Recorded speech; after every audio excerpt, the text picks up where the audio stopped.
Make sure the sound works this time. Yes, it does. All right.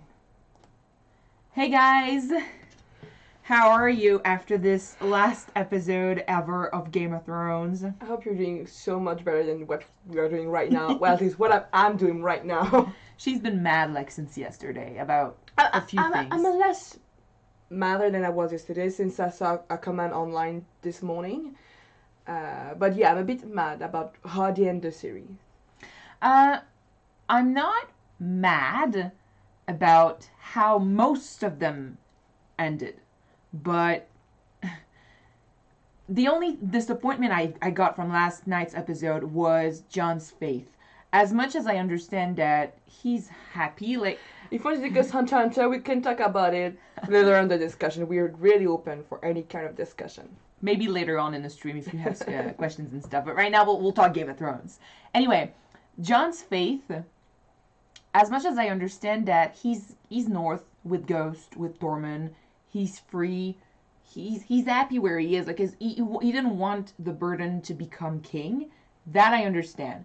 What I don't like is that he became a criminal, kind of. Like, his name is going to be branded criminal for the rest of his life. That's what I don't like. Like, I feel like this character deserves so much more. Well, I thought about it, and technically, he's in the same position that Ned used to be in season 1, where if he wanted to survive and save his family, he needed to accept the fate of being branded a criminal and sent to the wall. John did what his father couldn't done, and was been a criminal and sent to the wall.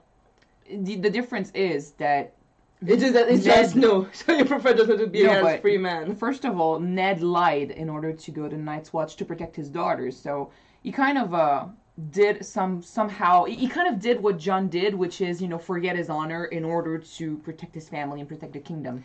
Yeah, but, I do agree that if John had decided to go on his own, it would have been better. Yeah. I thought the same thing. Well, she thought the same thing. I'm thinking the same thing. Like, Arya's faith, she's basically free to go wherever she wants to go, and that would have been a faith that I would prefer for John, too. Like, if he had been given the choice, you can go wherever you want to go. Like, I'm going to be king, you do whatever you want. And he chose to go north with Ghost and Tormund. I would have preferred that over... he chose, he decided to be exiled. Because he needed to have a faith. Well, I mean, being exiled is one thing. Choosing to go with the free folk is another thing. Because now, if he wants to go back, he can't. He has to stay, in the north. And even if he didn't want to go back south, he is going to be seen as a criminal. Just like Jaime used to be. Like, he's a queenslayer. So, I don't know how... I mean, I'm trusting that Sam is not going to portray him in the book as like Jon Snow the Queenslayer, like, oh, he forgot his honor and he stabbed his queen in the heart. I'm sure he's not portraying him that way in the book, but it still breaks my heart to know that my favorite character ended up being branded a criminal and exiled from everyone else. I don't think that I feel that Dany was branded a villain. She was skilled for it. But you just roll with it. I think John got the perfect ending. He will be happier beyond the wall with his people and his dogo. I agree. On that side, I do agree. He does seem happier in the north than he ever was in the south. And I think if he was ever given the choice, he would have gone north anyway. Because he didn't want to be a lord. He didn't want to be king in the north. He didn't want to be king in the south either. So he would have chosen to go north anyway. So that's not what's bothering me. What's bothering me is that he was forced to go north, and he was forced to go north as a criminal. That's what's bothering me. Because I feel like for all his struggles, in the end, he got, people spat on him and went like, you know what? Go back north, you bastard. It's not what happened. It's just when I did see that ending for him, that's how I felt in the moment. And I was already struggling with my emotions from Dany and from everything else in that episode. So it was pretty hard for me to deal with that. You said something yesterday in a react that touched me really. When Drogon decided to burn the Iron Throne instead of Jon, because he understood that the real villain inside was not Jon or not Dany, but the throne. Everything happened because of the throne, of that goddamn chair. Yeah. And he decided to burn it down.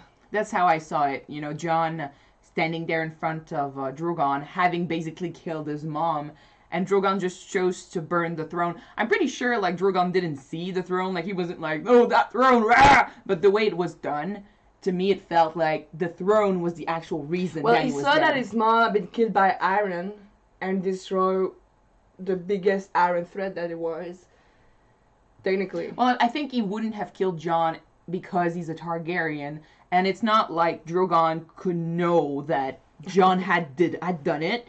Just like I told my friend yesterday, actually, that when the Night King killed Viserion and when Euron killed Rhaegal, we didn't see like the other dragons didn't went crazy and didn't try to kill like the Night King or Euron, so they don't understand, or I think they don't know who actually killed the other dragon. It's or Dany. It's just that in that moment they just understood that that person or that dragon or that relative was dead. So he was angry and he just unleashed his anger. And Jon was there, but he's a Targaryen, so he feels a connection to him. And I think deep down, Dany did still love Jon with all her heart, and Drogon could feel that. So he wasn't about to destroy what his mom loved the most. So he ended up destroying the throne instead. That was nice. For all the things that I wish could have happened and the ending of that theory, I'm glad though that they brought back Dany's vision. Yes. And technically it's the same vision, but she's not the same woman. And her vision the first time, she was still kind of innocent. She had hopes of a brighter future. But in the ending, when she see that throne, she's just in face of her on obsession from all those years ago, and she's completely a different woman. Her objectives are completely different. And to know that the reason that Jon was the reason for her to not sit on that throne and just go back, it's been so much things. Jon had to kill Dany. He would admit treason either way. I'm going back to Jon's case. It's true. If Dany had to go and Jon doing it, it felt like the right thing. I didn't want anyone else to do it. Jon killing Dany but still loving her, it felt like he was not only was he freeing everyone, like he was freeing the country of that tyranny that she was bringing, but he was freeing her of her madness. But and the thing is, like, she wasn't mad per se.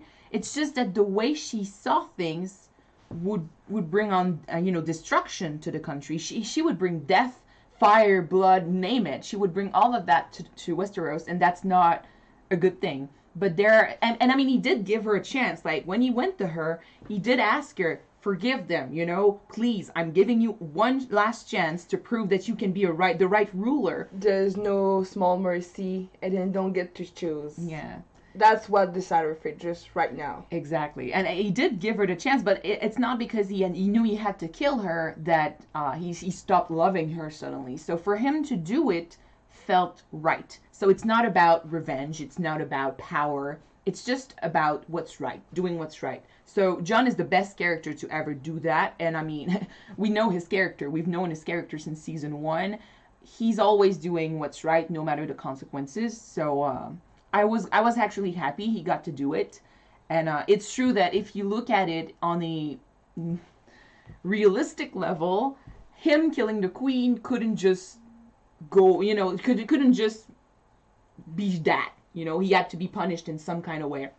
I see one of you did say that they could have waited till the Unsullied left. I did say the same thing last night, because, I mean, if they had stayed within the Reach because they were offered the Reach, now he would have been forced to go north, but they went back to north, so how would they know? I think that if they didn't decide a fate as satisfying that a life exile beyond the north, they also wouldn't have left at all. I think they would have stayed, they would have just killed Jon in front of every other lords and started another war. And I mean, even if they didn't leave, technically it's about righting the wrongs. You kill your queen, you cannot just go unpunished, because that means anyone else can kill the king or queen and be okay. I mean, I know that Jaime didn't technically get a punishment. Well, but he's dead.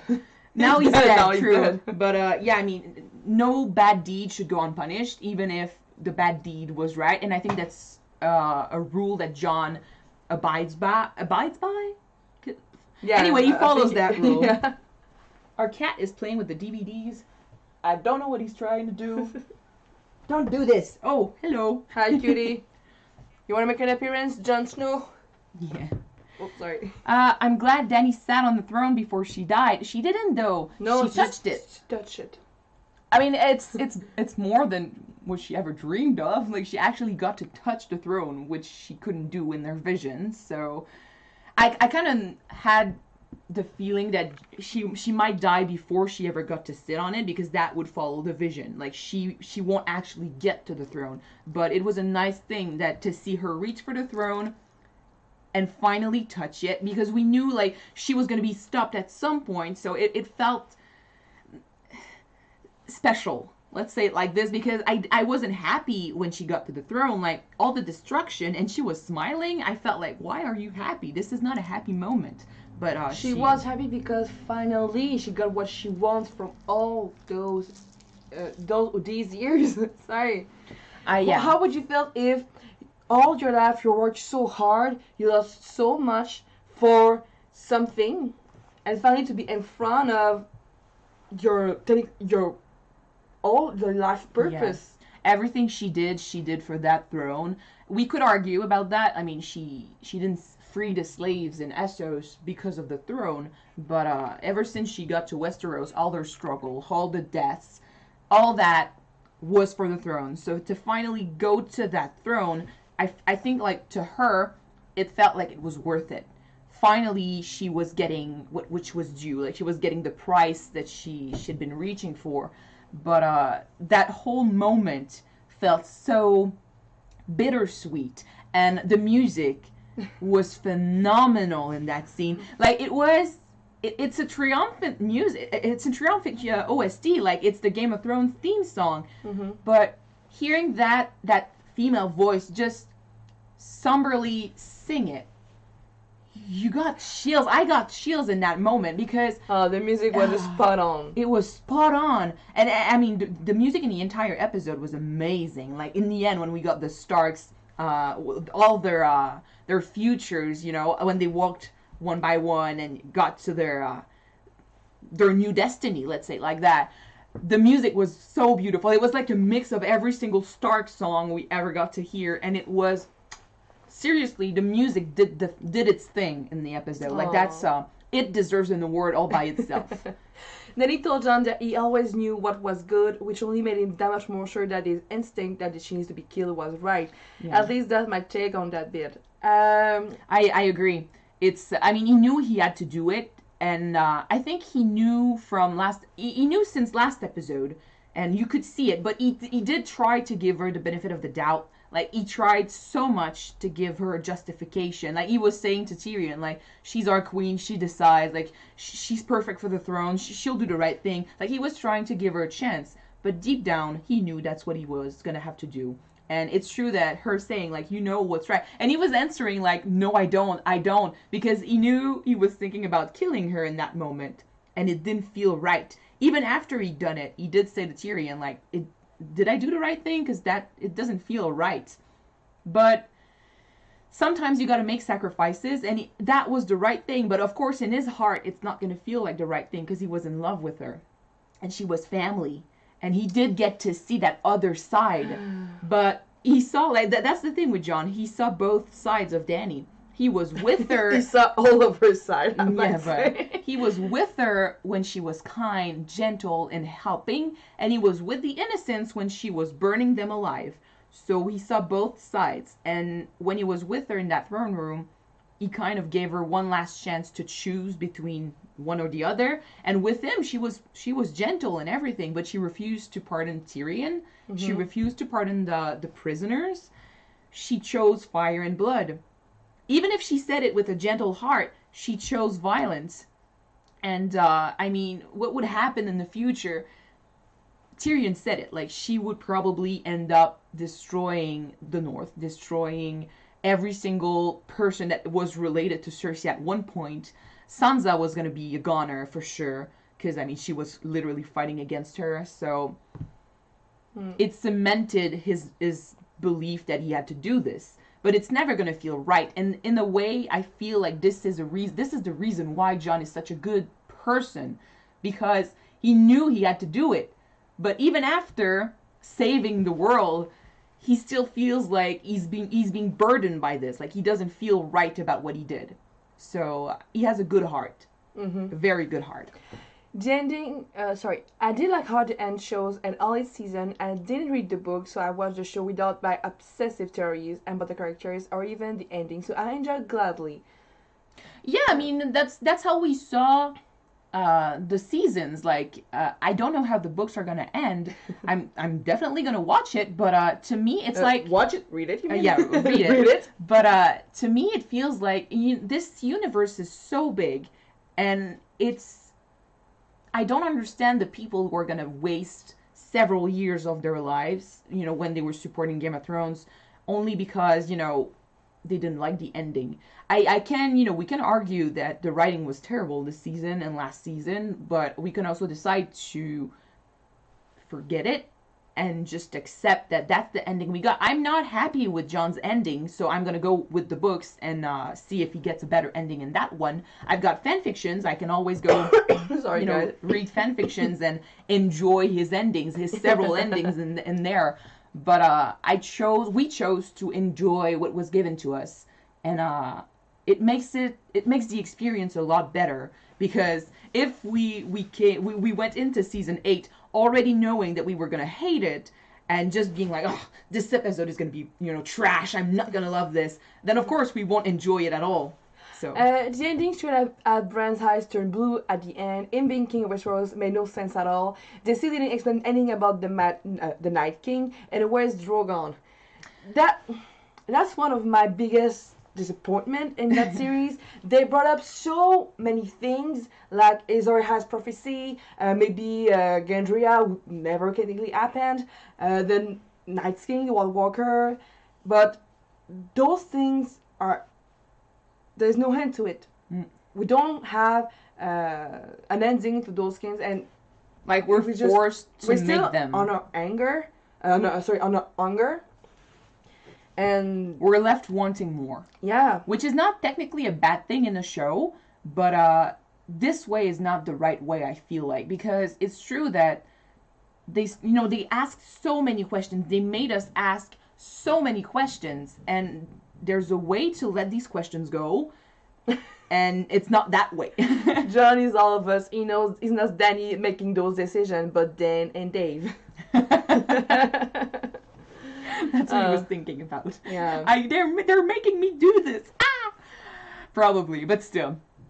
No, yeah, I feel like there are so many questions, and the thing is, I feel like since they didn't know the answers, they didn't want to invent an answer, so they just, they wrote that ending, and they left us with our knowledge and with our minds, and I know they kind of said, like, if you think you can write a better show, go ahead and write it, but... I think we can.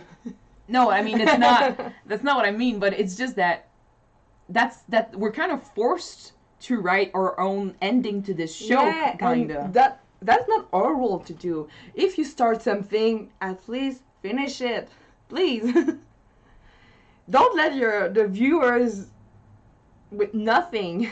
Yeah, that's the bad writing part. They've hinted at so many things without following through. It's like, for example, all those character development, for example, Sansa, I love her character development. She had a good ending. She became queen, she changed, she became more mature, she understood what sacrifice mean, and she's more exposed. She's not that naive girl she was at the beginning anymore. And she is also reaping what she's doing, like that last moment she got with Jon, and she's like, can you forgive me? It just goes to show that their relationship changed a lot, because he didn't forgive her for saying like that he was Aegon Targaryen to Tyrion and starting all this thing. I think deep down Jon kind of blames Sansa for having to kill Dany, but he does love her as a sister. But I was just embarking on your Sansa trip, but I feel like she has betrayed her family, and she is feeling that now. She is queen, but she is alone in the north, so that's the price she had to pay for what she got. Yeah. Other characters like Jaime, for example, he grew grew so much as a character through all those seasons to just fall back at the beginning that Cersei's sad and Yeah. all mushy and loving her. Jamie I could have and understood why he went back to her, maybe to try to hand her madness or try to reason her, but not. He needed to understand that I love you, but as a sister, not as a lover. I feel like the ending we got for all these characters was a realistic one. But the thing is, we watch TV shows. We because- don't want Yeah, real life. we watch TV shows because reality sucks, and we don't want reality. We want fantasy. We want a story, a good story. And so it's okay to go realistically sometimes because we don't expect it. We're so used to the cliches of TV shows, movies, name it, that when we watch a show that does things realistically, it shocks us. Like it brings us back to, oh shit, this could happen in real life. So we're shook. But when you write an ending to a TV show, I feel like if you go with the reality or the realistic way, people are going to get mad because that's not what we signed up for. That's not why we watch a TV show. We want, I mean, give us a bad ending, like an ending where our characters die, like Dany, and we could still, agree with it and go with it and say that's really sad. It moved me, and I'm really, angry that this is how it ended. Like I was crying so much when she died because I knew it was necessary. You were. Come on, that was needed. These tears were needed. Still, I was crying so much because I knew it was needed, and I could explain why she got to that end. But then, if they ended too realistically with most of the characters, and we don't get the satisfaction for at least one of them, it feels kind of, like you said, Jamie, like he had all this character development only to go back to Cersei. Yeah, in a realistic way, it could happen. Like he could definitely go back to Cersei, but it's not fulfilling as a viewer to watch one of your favorite characters just go back to square one. Yeah, Game of Thrones ended at Dany's fertility so hard. Jorah gave the sword to Jon and said, "May it serve you well and your children after you." Why ended it so hard and then dropped it? Yeah, not like only Dany's possibility to being pregnant, that would have been maybe more sad, tragic if she wasn't pregnant and need to be killed because she's just gone too far. Just she wants to create a world of peace for her own children with Jon, and by doing so she needs to kill all of her enemies. And I mean, it would have been interesting if she was actually pregnant to see how Jon would have reacted to this, just like Jamie, because we kind of knew that the second Cersei got pregnant, he wouldn't kill her. Like I was saying, like he's gonna kill her, and you went like, no, he's not because she's pregnant.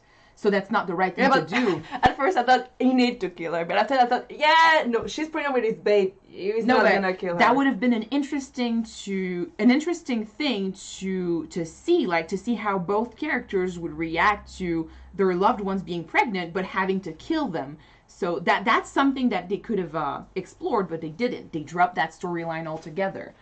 And and now Jon can't have children at all. So they basically killed the Targaryen line. Yeah. So, and I mean, it's Jon's identity. They did so many hints at this, and they hyped it up. And in the end, no one knows. Like his identity, it didn't even come out. Like no one knows he's Aegon Targaryen. So why did you even say that? Bringing that up. Yeah. I think season 8 would have been Night King, 9 Cersei, and 10 Dany as the villains, but it all got rushed. That would have been so much better, guys. True. One season per villain. They would have enough time to explain everything and round up everything correctly, and we would have been satisfied. They would have had time for Dany to become the Mad Queen 3 seasons in a row. Actually, I would have switched the Night King and Cersei though. I would have killed Cersei the first, because I mean, seeing how they did this, how she actually ended up dying, it felt disappointing. Yeah. So, and the Night King, she's all that big villain, and no, and not so much. In a way, though, they are people who supported Cersei. Like yeah, but if they want to destroy King's Landing with Dany. If King's Landing is destroyed, you don't have hope for the living. No, but so why killing the dead after that? I would have made Cersei die by the Night King. Like the Night King could have killed Cersei, destroyed that threat, because since she didn't offer her support because she thought she was so safe in the South, I feel like it would have felt It would have been better for the Night King to just go, ha ha, bitch, please, I'm powerful, I can take you down, even if you think you're safe. So that would have felt nice. But then you have, they defeat the Night King, and then they think they are safe from everything, only for Dany to slowly fall down into her paranoia. Like, I don't know how they could have played this. I don't know. Like, they should have thought about it a lot more. And the thing is, they had 2 years to do this. And weirdly enough, the story they gave us feels like something we could have come up with in a day. So I don't know what they did in those 2 years, but they should have thought of it a lot more. When Jon was in the Night's Watch and met the Wildlings for the first time, he would have been able to have kids and marry Ygritte. So he still has a chance now beyond the wall. Because they still no Night Watch anymore? There's no threat beyond the wall? I think he still has to follow the words, though. Who's gonna check on him? He will check on it. He's honorable. He's damn honor. I mean, he can have sex with a wildling if he wants, but I don't know if he'll ever go. I mean, it took him so long. Kiss them done there. It took him so long to go over Ygritte's death.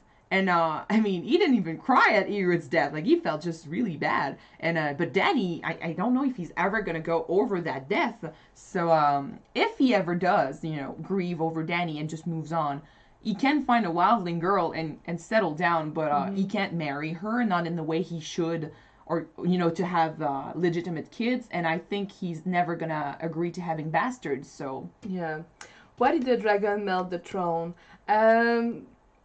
It's just theorizing, but I think it was more symbolic for Drogon to destroy the throne. It was in the way. It was in the way. No, but destroying the thing that transformed Dany into the Mad Queen. I read something online too about the prophecy of Azor Ahai about Jon. When Azor needed to forge a sword, he spent many nights forging it, and he put it inside the water. Jon fought the battle with the White Walkers, so he basically fought the waters. But the long night didn't end that way. The second threat was the lions. So after the Night King, Jon went south and fought Cersei. So he fought the lion, but the long night didn't end with it. The last war was he needed to kill his lover by stabbing her in the heart, and he stabbed Dany in the heart. So he killed the last threat. After that, Librenior was created, and with it, he destroyed in a blazing fire the last huge monster. And Drogon and that thing destroyed the last monster, the monster that the Iron Throne represent in the universe. That's something she read today, and she's and I'm in love with that comment. To me, it feels like Drogon destroying the throne was more symbolic than it was meaningful for Drogon. Like, I think he was so angry at his mom's death, but he couldn't understand that Jon was the one who killed her, so he didn't see Jon as a threat, and he's still a Targaryen, and I think with his bond with Daenerys, he still feels that attachment to Jon, so he just turned his anger onto the next thing that was, next to him, so the Iron Throne. So it's symbolic, but it's not meaningful to the dragon, so he didn't, kill the throne thinking, that's a threat. Well, yeah. I'm glad with what we've got with this season. What I'm not, though, is for all the unanswered question. Yeah, I think that's the most the biggest disappointment of the season. My biggest disappointment. I know that I'm kind of repeating myself all over again, but Arya and Gendry, they hint that they had feelings for each other since season 1, 2, and 3. They never talk about it again until season 8 when they meet again each other. They had a night together where their feelings were brought back, but since he said that he wanted her to become his Lady of Stormhands, and she said, I'm not a lady, and he said that being a lord without her would mean nothing. It fell flat. It fell flat. What should have happened, I think, was for her to understood that she could be more than just a lady sitting on a chair with her lord. and be with him and understand that she needs to grow as a person because Arya didn't change at all. Yes, she got many new amazing skills.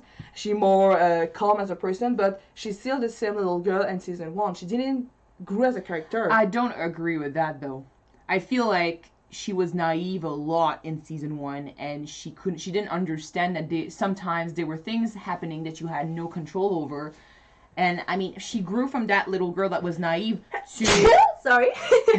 she grew from that little girl that was naive to the assassin that didn't care about her own life. Like, she became no one. And then when she went back to Winterfell and met up with Gendry, Jon, everyone else, she kind of got that humanity back a little bit. And it's enough for her to at least start showing her emotions again, start thinking that there might be a future for her. I think she went on her her hunting quest, like her killing list. She wanted to kill these people, and she didn't ever think that she was going to survive this. So I feel like that's how she grew. She's still that strong little girl, but now she understands how the world works. She understands that she cannot have control over everything, but she also understands that there is a future for her if she allows it to happen.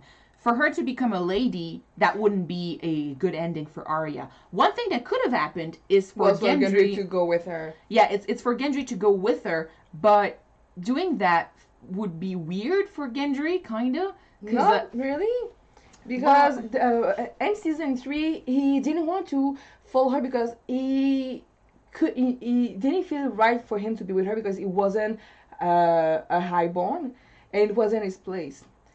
Now he is, and Gendry is technically his family, but it could have just go with her on her journey and but go on the road together. That will leave Storm's End, hanging. Like, he cannot. Storm's End didn't have any lord for many years after Stannis' death.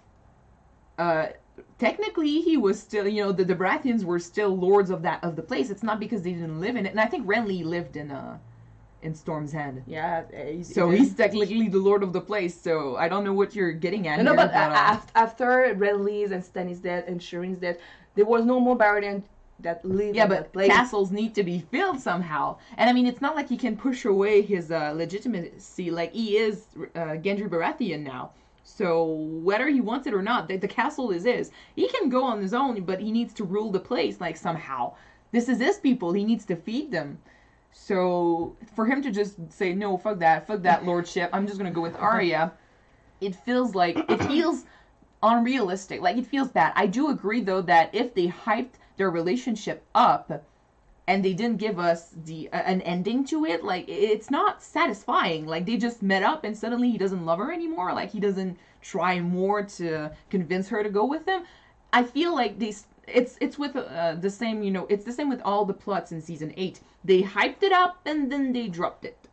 If you want to drop something, don't hint at it at all, please. It's one of the things, just don't do it at all. He didn't follow her because he wanted to be part of the Brotherhood. But you know that if he followed her to Winterfell, it will just be another bastard Smith working for her brother, and it couldn't be her family. I think at that time, they were still just really close friends when he left for the Brotherhood, and when they met up. That's the thing, though, because we know for sure in the show that when she talked to him, she loves him. When she said, I could be your family, they asked Macy to tell that sentence as, I love you. Yeah, but to him, at that moment, I feel like he didn't see her in that light. She was still a young girl, and she was still, like, innocent and stuff. Later on, when he saw her as an adult, and with all the hardships she's been through, she has matured, then he saw her as a possible love interest. But before that, I feel like she might have been in love with him, but he saw her more as a friend than a lover. Because if he saw her as a lot more than that, I mean, why did he leave with the Brotherhood? Yes, he felt unworthy of her, but still. Bronn got the biggest castle and is a master of corn, and he's being childish as questionable writing decision. I feel like it's weirdly enough, Bronn's ending is one of the most satisfying one, in a funny way. He loves his gold, so that's a better place for him. I mean, he's so careful with this gold. Like, he's so obsessed by it. To name a master of corn is not a good decision, but it's a funny one. The same with Tormund and Brienne. Like creating that whole love interest and having it keep on going. It's fan service, and I feel like it, for us as fans, it felt satisfying to see him do this. But after that, you pause and you think about it, and you're like, he's a thief. How is he gonna be a good master of coin? It's fitting. It, Master yeah. of coin. Love and marriage are not the same thing. Arya simply doesn't want to become a lady and get married, but she might still love him. I'm sure deep down she has feelings for Gendry, because I mean she wouldn't open herself up to just anyone. But the thrill of the adventure and it's a bit like Jon. Like she wants to be free, and to be with Gendry meant shackles. Being a lady means shackles, and that's not who she is. So for her to stay behind, that wouldn't happen at all. The only thing I can say though is, when she left Jon, when Jon left and she went and said like, I won't be able to see you, I will never go back north. Yes, she went west to explore the world, but is she gonna die in the west without ever coming back? Like there are years that could happen, and she could still go back to Westeros years later, go meet Jon, and eventually go with Gendry, settle down. Even if it's just as lovers, she could still go back. That's the thing with series. Sometimes you need to foresee you need what to might happen. see what's behind the ending. Based on what they gave you. Of course, in that season, they didn't give us much. Like, they didn't answer most of the questions. They just started more questions, and now we need to answer them on our own, and this is not what a good show should do. Like, I do love an open ending where you can still guess a few things, but they didn't answer most of the questions. They didn't address the prophecy at all. So it feels like so many things were left unresolved.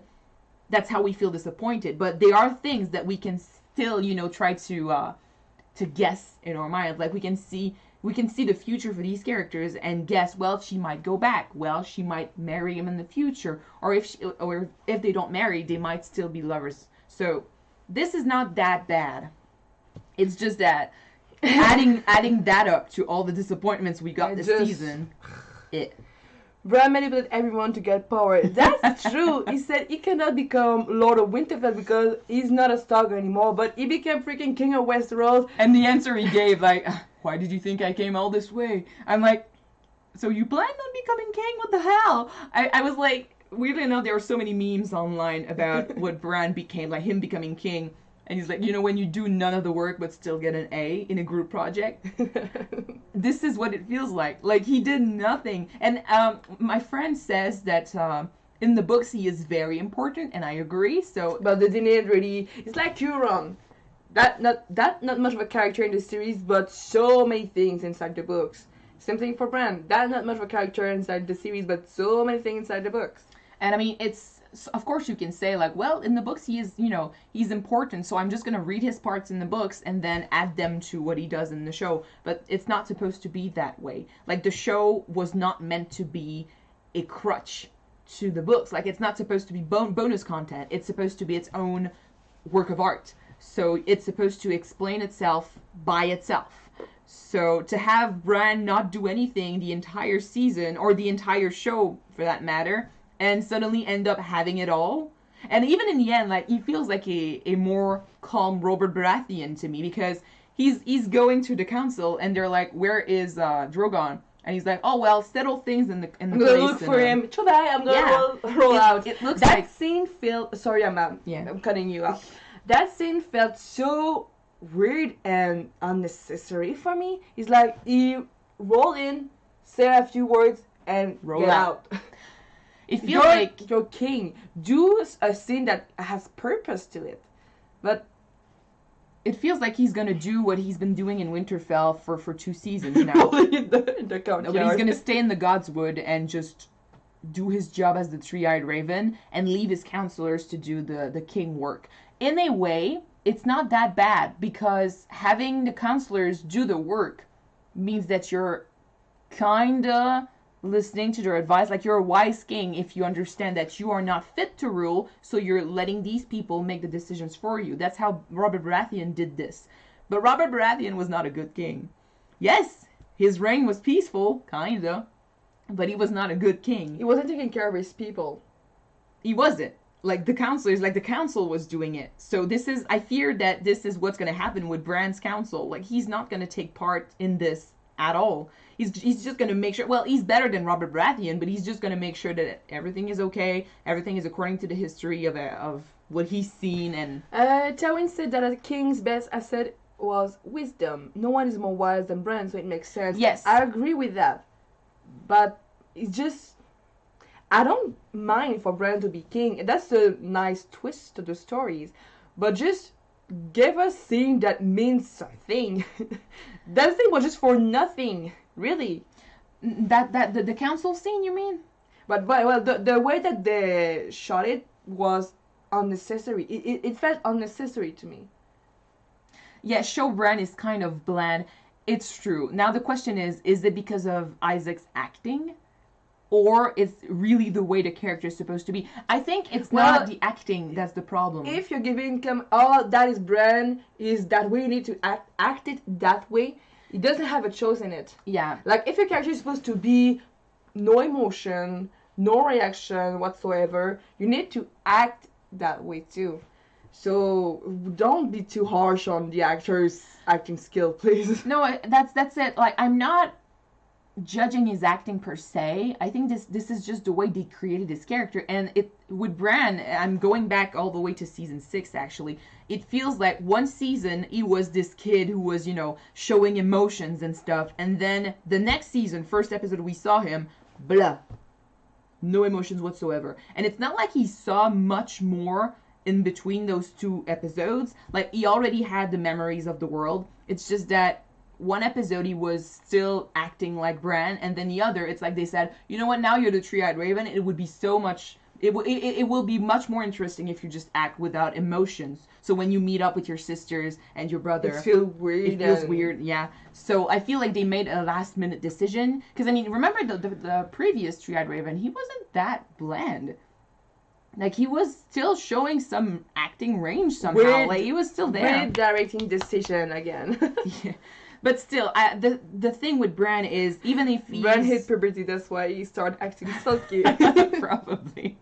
Still, I feel like Bran becoming king is something that if you take the time to think about it, yes, it makes sense. It's just that in that moment, especially the way they did this, like Tyrion going, who has a better story than Brendan Stark? I'm like, well, Arya, Jon, Sansa, they all have better stories than Brendan. What the hell? So I'm like, it doesn't make sense to just show up and say, well, he's the better choice. If you take the time to think about it, yes, of course, he's going to be great. Like, he's going to make great decisions. But in that moment, it felt weird a little bit. And it might be because in the show, he is bland. We don't see him much. Like, there's an entire season where he's not even there. After Rickon, he's like the Stark that we see the least. Yeah. And that's saying a lot, considering Robb died in season 3 and then in season 1. So Bran is there. We always knew he was there, but we never actually cared. I was always there. Yeah, kind of. Anyway, I feel like it's not his fault. It's just that the way they forgot about his character for a while. Like, they just pushed him north and forgot about him, and they didn't take the time to make us love him as much as we loved all the others. So in the end, he got it all, and we're like, but what happens next? Like, what's happening with our characters now that he's king? Like, Bran has seen a lot of horrifying things. I can't blame him for being numb. Not everyone is the same. I agree to that. But the previous 3 Ad Raven before Bran had more emotion than Bran. Even the Night King had more emotion. I don't even know what's Bran's deal. It's true, the Night King, he didn't talk much, but his staring contest was on pauses, the little smirks when you survive the fire. You're like, heh. But Bran is just like, Theon, you're a good man. That's it. I can go back to my viewing. Sounds like the smartest person I've ever met out of nowhere. It's true that she played a game very well and she ended up winning it technically after all. No, it's kind of funny though, because there has been memes about that as well, where Arya says that to Jon, like, Sansa's the smartest person I've ever met, and then you see her in the episode 3 and she's like, I don't know how to use a knife. It's true though that she's the smartest person you've ever met. You've met a lot of people, And Sansa, last time you saw her, she was still a naive teenage girl who was in love with Joffrey Baratheon. That says a lot about Sansa. So yes, I mean she's been with her for the whole of season 7, and she has seen like her schemes with Littlefinger. She saw how much she grew and the person she became. So yeah, it's just that it's true that it's a huge commitment to say that's the smartest person I've ever met. Like it's a huge statement when you know that she's been to Essos, she's met with Jack and Agar, she's met with the wife, she's met with a lot of people. That I think that's performer, like the actress that she had to kill and she didn't. I don't remember her name, but that actress, she was. I mean, she had a lot more life experience than Sansa did at the time, and she probably could stand a chance against Sansa. So I'm like, it's true. It came out of nowhere for plot purposes, but what bothered me the most about season 8 was that Sansa and Arya immediately dumped Dany. Even though Dany sacrificed a lot in order to protect the North, there are no reasonable reasons to dump her. Sansa, I think it was justified because she saw a threat to the peace and the independence of her kingdom, so that's a good reason. For Arya to go with Sansa instead of Jon, that's what I felt that's the only thing I felt was weird, because she's supposed to trust Jon a lot more than she trusts Dany. You could argue that because of the Game of Faces and how she has managed to read characters, she just read Dany as the Mad Queen. Like she saw her and she saw what she was capable of, and that's why she didn't trust her. So in a way, you could explain it that way. But it's true that it felt to me like they were so against Dany just for the sake of Jon being told, I told you so, at the end. He wasn't, but still. He has been told so. Like, Dany is not to be trusted. And he did trust her, and then all of that happened. So I feel like a lot of decisions were taken in season 8 that were only meant to force us down the path they chose for the characters. Which is sad if you think about it, because it's true that they could have benefited from a lot more episodes. Yeah. Arya wants to protect her family. Dany is not part of her family, and is a threat since she wants to have the North as well. Yeah. You need to protect the pack, so I can understand why she wants to put Dany aside, yeah. Dany was never given a real chance in Westeros. She was just used for her dragons against the Night King. It's kind of true, which is also one of the reasons why she burned them all when she got to King's Landing. The people there cheered her.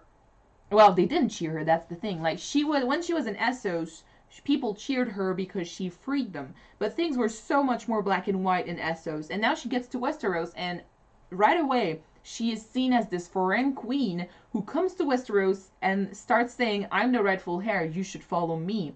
And after everything that's happened in Westeros, all the wars, all the kings they had, all the deaths, all the massacres. Because someone said, I'm the rightful heir. Yeah, they just see her as another threat. Like, she needs to be pushed to the side. And yes, they didn't give her a chance. Jon actually gave her a chance. Tyrion gave her a chance too. But it wasn't enough considering that everyone else was wary of her. So she had no friends whatsoever, and her friends died one after the other.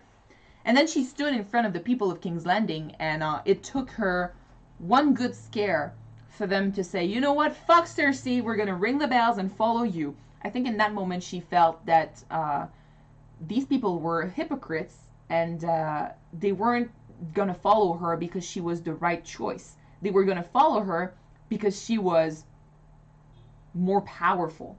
And that's not the way it used to be in Essos. So she wasn't mad in the end. I think she just understood that this world was rotten, and she was a liberator of sorts, and being there, being feared by these people was right, because it meant that she was going to cause a change, and that these people eventually were going to learn to love her, and they were going to learn to admire her and respect her and be grateful for what she did. She felt like what she was doing was just killing the Roth in order to leave the nice people back behind, but that's not what's happening in Westeros. Being against Dany would have been fine played out over season 8 through 10. Again, it comes down to rushing it.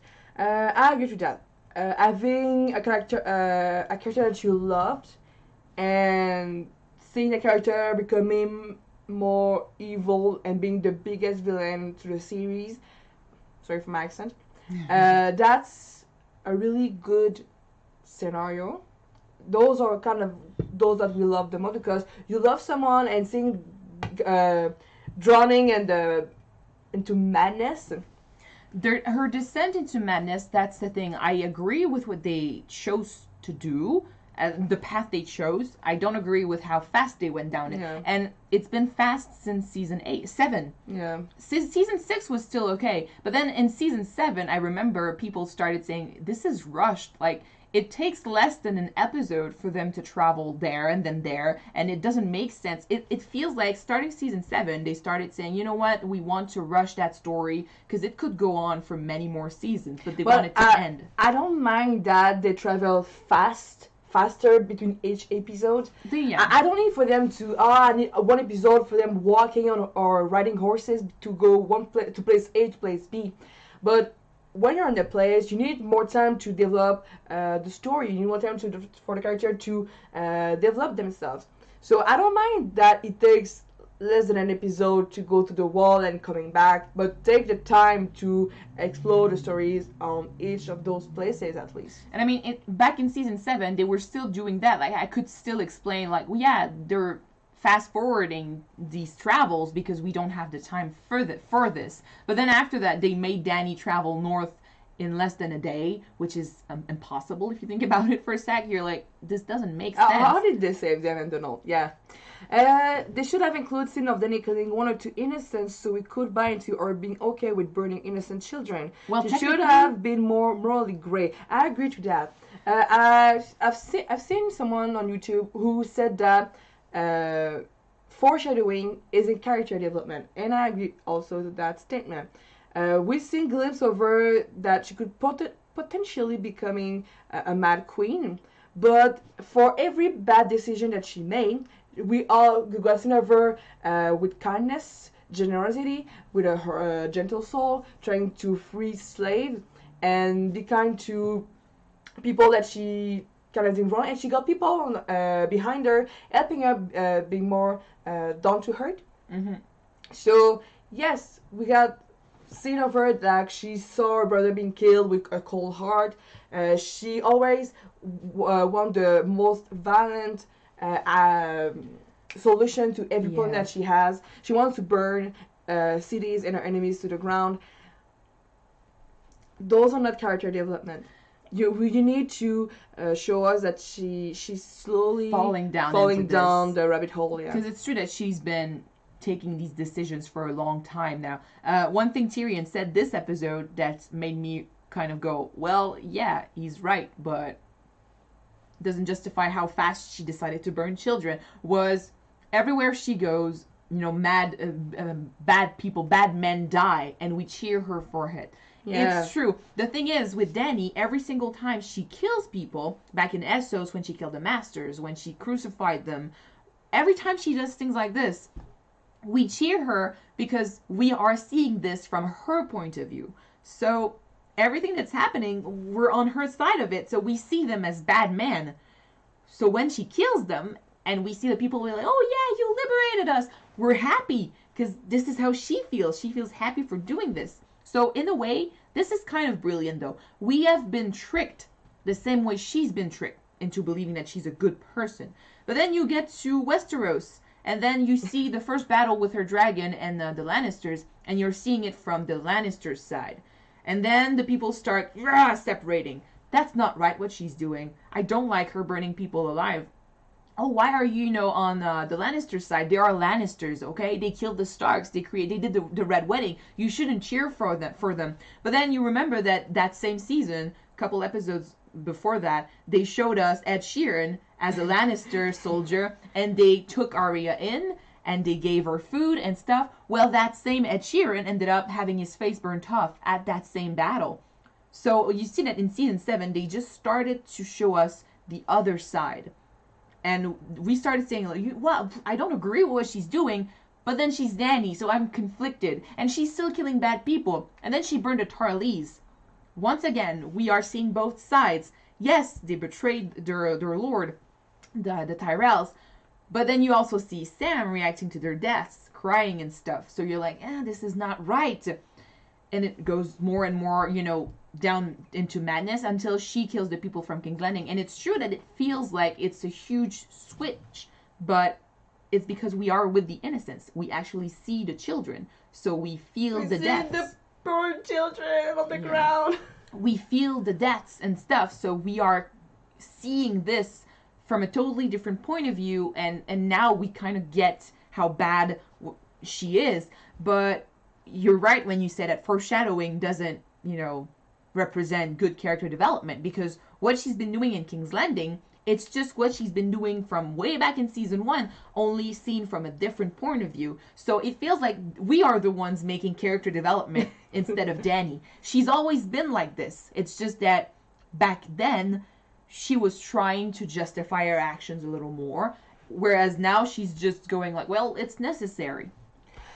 If Rhaegal was killed after the bell rang and people cheered, Dany killing people in rage pain would have made more sense. Yes, true. I could have seen that happening, especially since we see every time one of her children dies, this is when she goes literally mad. When Viserion died, she was shocked more than anything.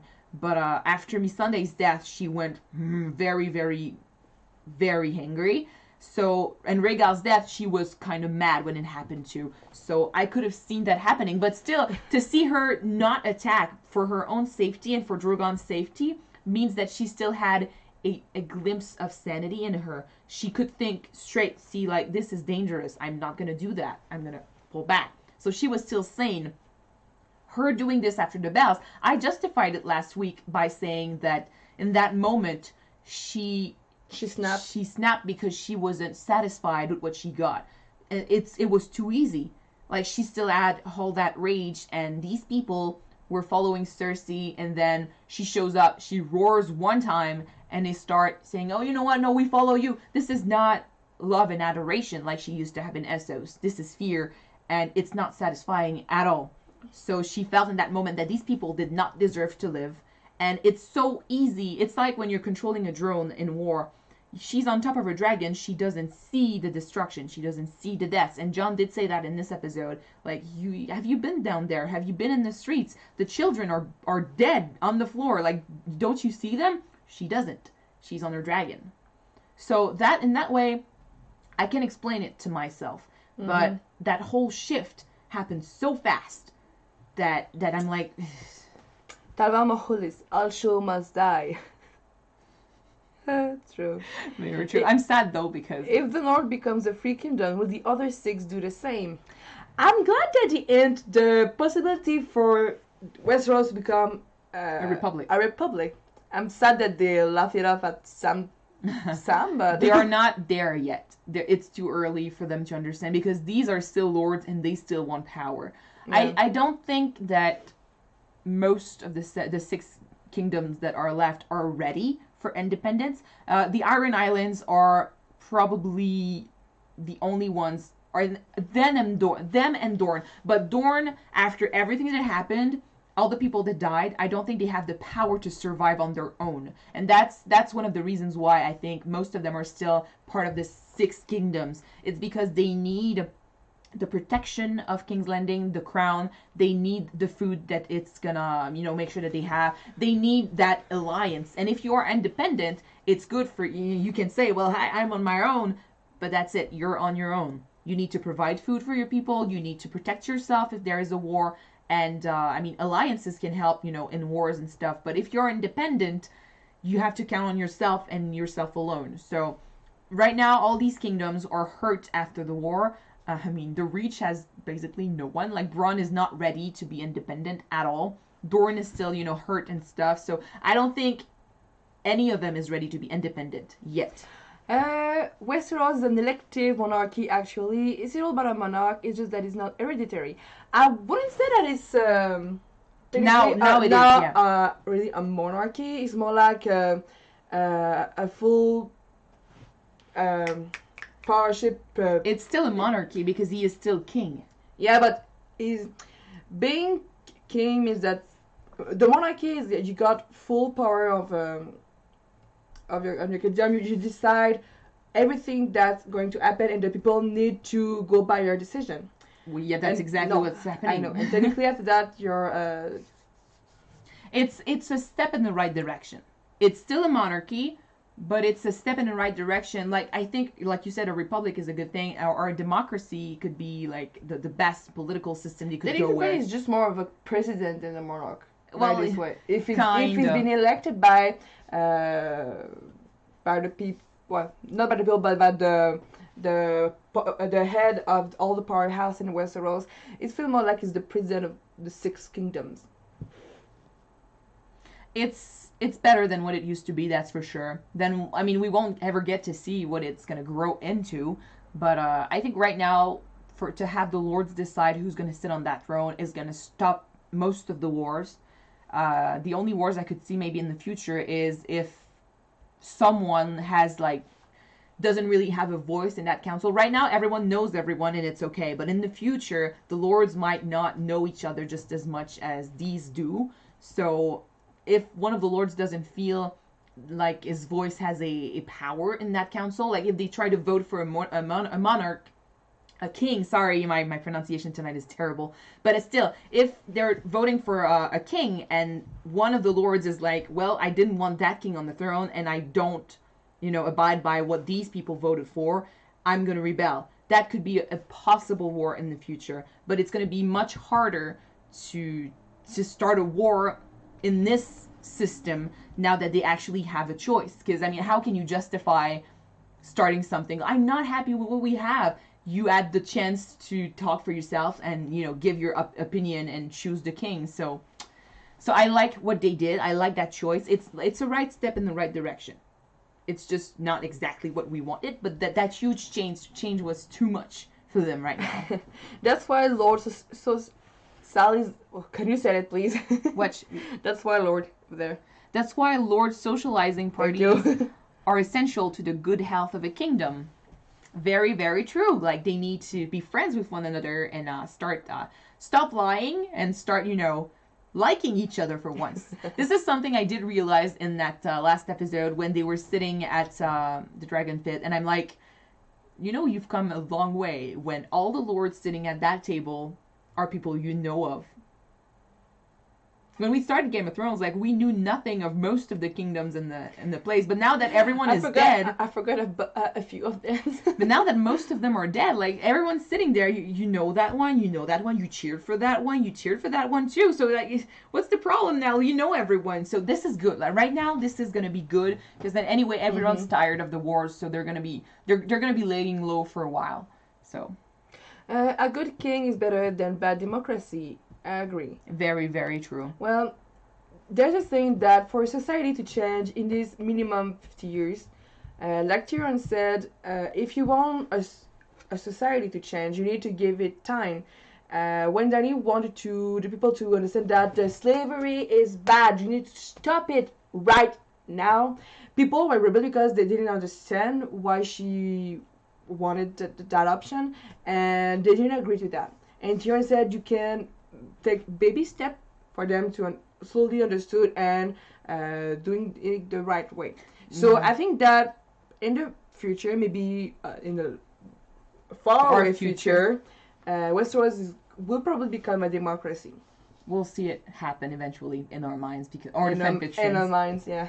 Anyway, we will be brand of our own. I didn't recognize some of the lords. I think some of them were never shown. I think there is only one I couldn't recognize, and I mean the Prince of Dorne, I didn't know him, but he looks like a Prince of Dorne, yeah. So I knew he was from Dorne. We knew he was the Prince of Dorne, so that's for sure. But there was only one guy I didn't know of, and that was the guy sitting next to Sam. But the others, I knew all of them. Like damn, the cousin, Robin, Aaron, he grew. He went through puberty. Like he pulled a Neville Longbottom on them. That's a huge change, but I did recognize him after a while. Like at first, I didn't know who that was, but then I was like, "Holy shit, that's Robin Aaron!" So I was pretty satisfied with that.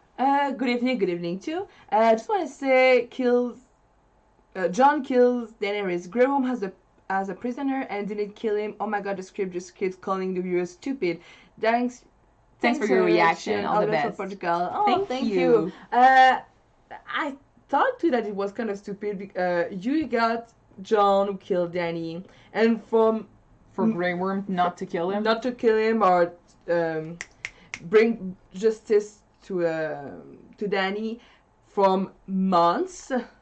I feel like Grey Worm is a soldier and he's been trained to follow orders.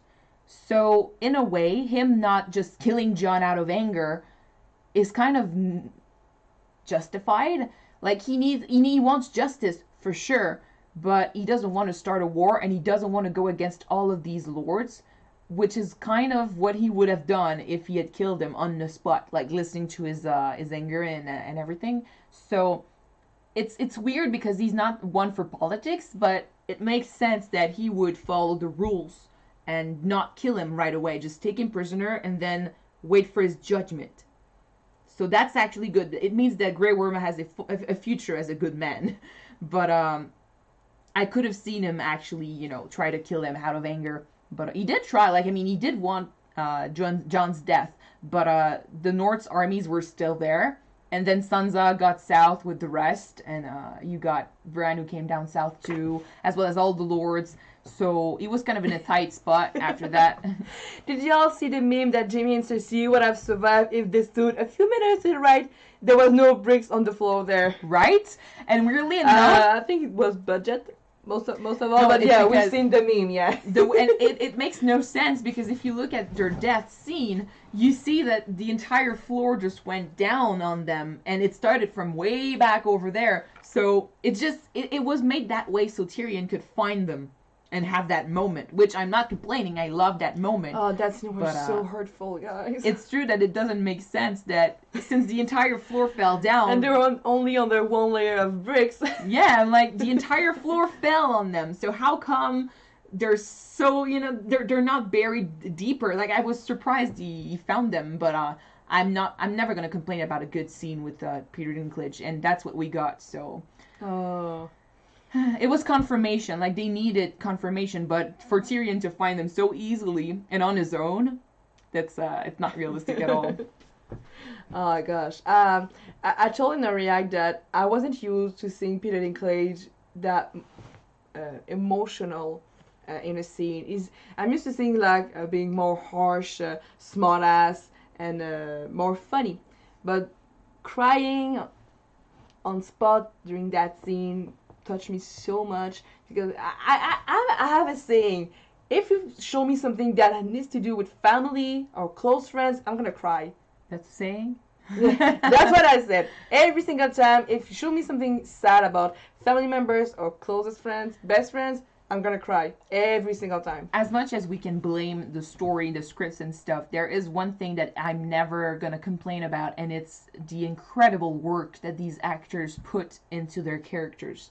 Because the writers are one thing, but the actors are doing most of the work, and that's through them. Free Rome has a teleport machine. Yes, he did. True, right? How did that happen? I was deep into my emotions at that moment, but even that I managed to notice, and I was like, John left first. How did he get there first? Before John, the fuck? And on top of the stairs too. Yeah, and it looks like he's been there for a while. Where did John went? If not for Danny, he took a long way. Was he looking for him? Danny, where are you? Oh, Danny, where are you? Are you there? Anyway, but still, yeah, the actors did an amazing job. Like actors, directors, most of them, and the music composer. Oh yeah. These guys, the costume designer, everyone did a good job. The script was rushed, but everything else I can appreciate. And it's the little details. Like, one thing I'm going to talk about John because this is something I noticed years ago. Go ahead. But John, what's the word? Wimping? Limping? Limping, thank you.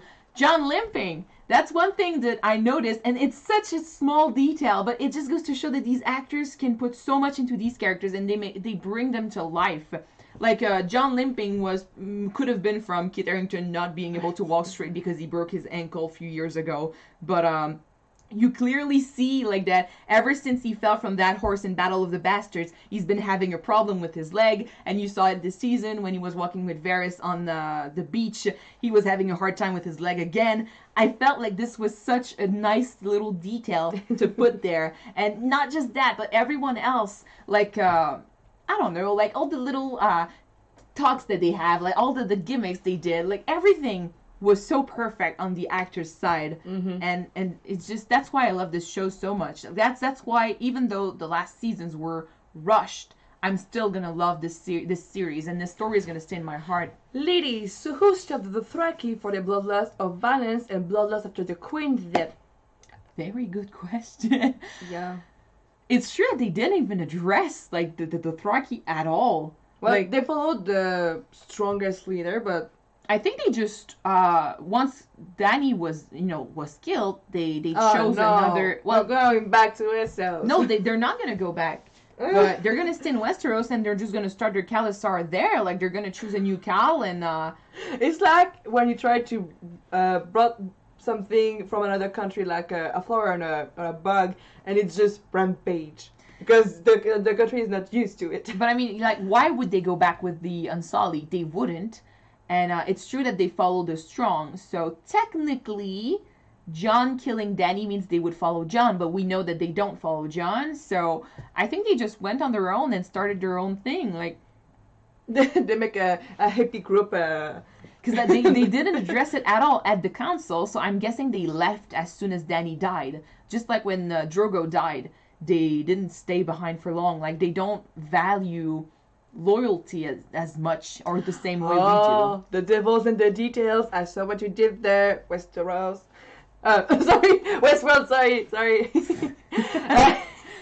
Sorry. Did you notice that Sansa hairstyle was finally free of any influence? Previously, her hair was almost always modeled after some woman in her life, like Cersei or Lisa. Yes, I saw her braids. New hairstyle for her, and her dress at the end was so beautiful. I thought she was getting married for a second, but it's true. But I didn't notice the lack of influence in her hair. Like, I noticed the new style. I've never seen someone with braids on the side. Maybe the wildlings or something, but it didn't register. It didn't register in my mind that that's what was happening. But it's true, and I really love that way of seeing things. Like, she is her own person now, and it's great. Like, she did end up becoming queen just like she wanted, and now she can be Sansa Stark, not a replica of Cersei Lannister. Did you see the water bottle? Not in the episode, but I saw the meme. I saw the photos and stuff on Instagram. I thought it was so funny. First, the Starbucks cup. And I mean, you see that John, the actor for Sam, he did try to hide it behind his booth, thinking it was going to be okay. But I mean, you cannot predict this. At this point, I'm like, why did no one say, like, just don't bring your water bottle on set? Keep it behind the camera, and we're gonna bring it to you. But he tried to hide it, and it just didn't work. So that was funny. I love the meme where Drogon looks at Dany with a dagger in her chest, look at the throne made of weapons, and assume the throne killed her. Well, if he's not really that smart, that could be the answer, because he didn't know who killed Dany, technically. He just saw a Harren pick inside his mother. But that's the memes for that was so funny. The really most easy way to understand the scene. Sansa's dress was gorgeous. Shame we didn't get a better view of it. I agree. And her bodice, like the metal thing she was wearing, everything in what she was wearing felt powerful and beautiful. And we just knew that. I thought she was getting married, but after we noticed that she was getting crowned, it felt like she was a queen. Like, she was definitely suited. Like, she was wearing the right clothes for this, and she felt powerful. That was perfect. I would have loved to see Sansa and Gendry together. Sansa and Gendry? We're gonna agree to disagree. It's not that I don't... It couldn't have happened. It's just that they never started anything between the two. So I don't even know if they share a scene together. And I don't think they do.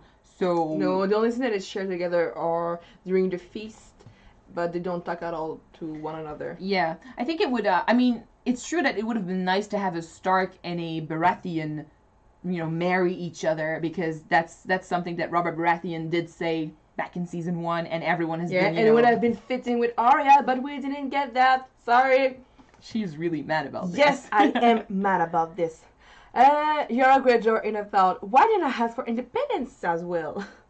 It's true that she was promised independence by Dany, and now Dany's dead, and she just goes along with the new choice for the king. Yeah. I think that Oh, I mean, it's kind of bad writing there too, but maybe let's try to reason with this. Maybe she was tired of fighting, and since the queen she was supporting was dead, she just felt that it would be much easier to go with what Tyrion said about Bran. And it's true that Tyrion's speech about Bran made sense, kinda.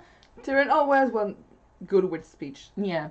I mean, it didn't make sense to us because we were like, so many characters got a better story than Bran, so why are you saying this about Bran? But for them, sitting there, listening to Tyrion, I think it was just enough for her to just go and say, you know what, I'm tired of fighting, let's just go along. Here's a hot take.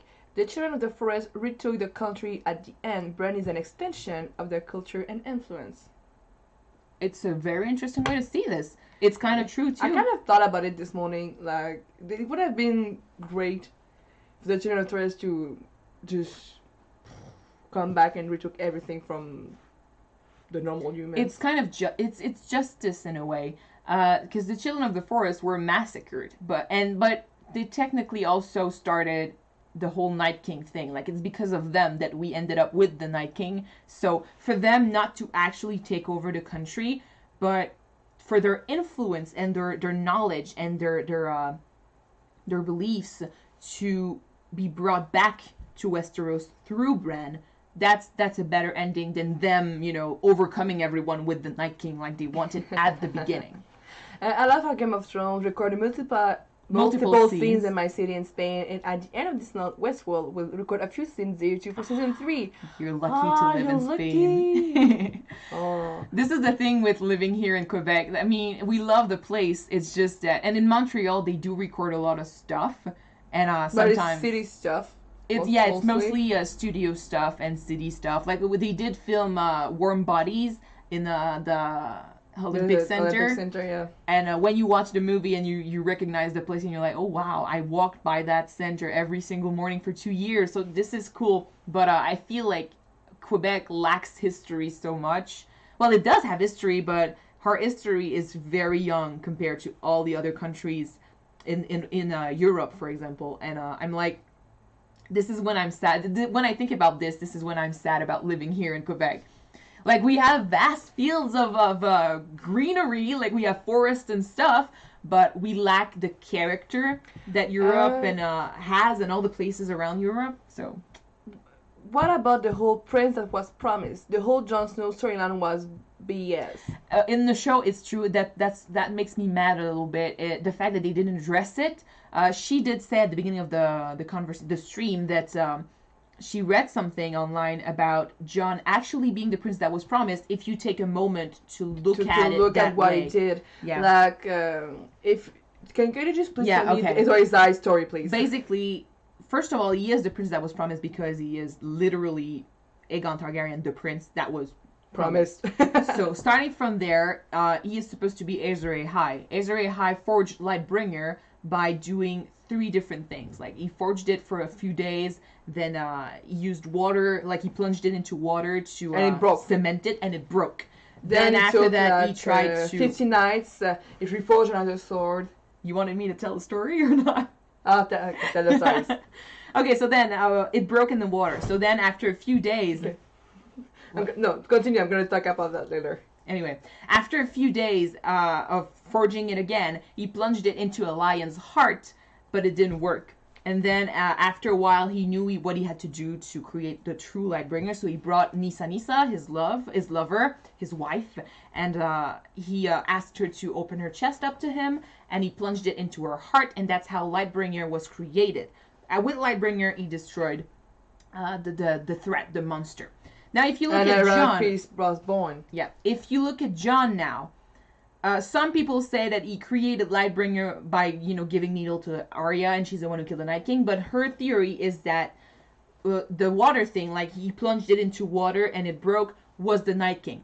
He created this army. He got Dany's help. He managed to unite all these people together to fight the Night King, and they killed it. But it didn't bring peace, so it broke. Then they brought the armies south. He followed Daenerys south to kill Cersei, the lion.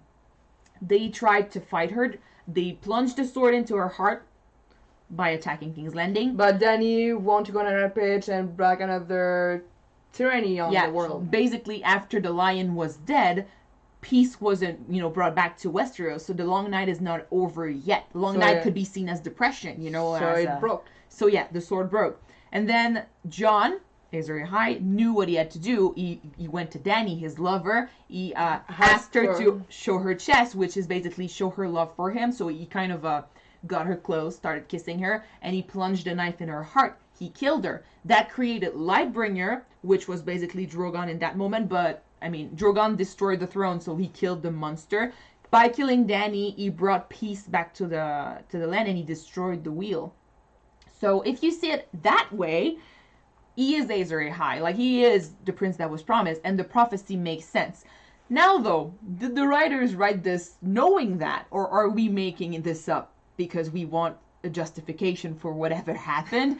We'll never know, but I like to see it that way. Like, I think it's a great theory. Yeah, whoever wrote that on YouTube, we're reading into it. Probably.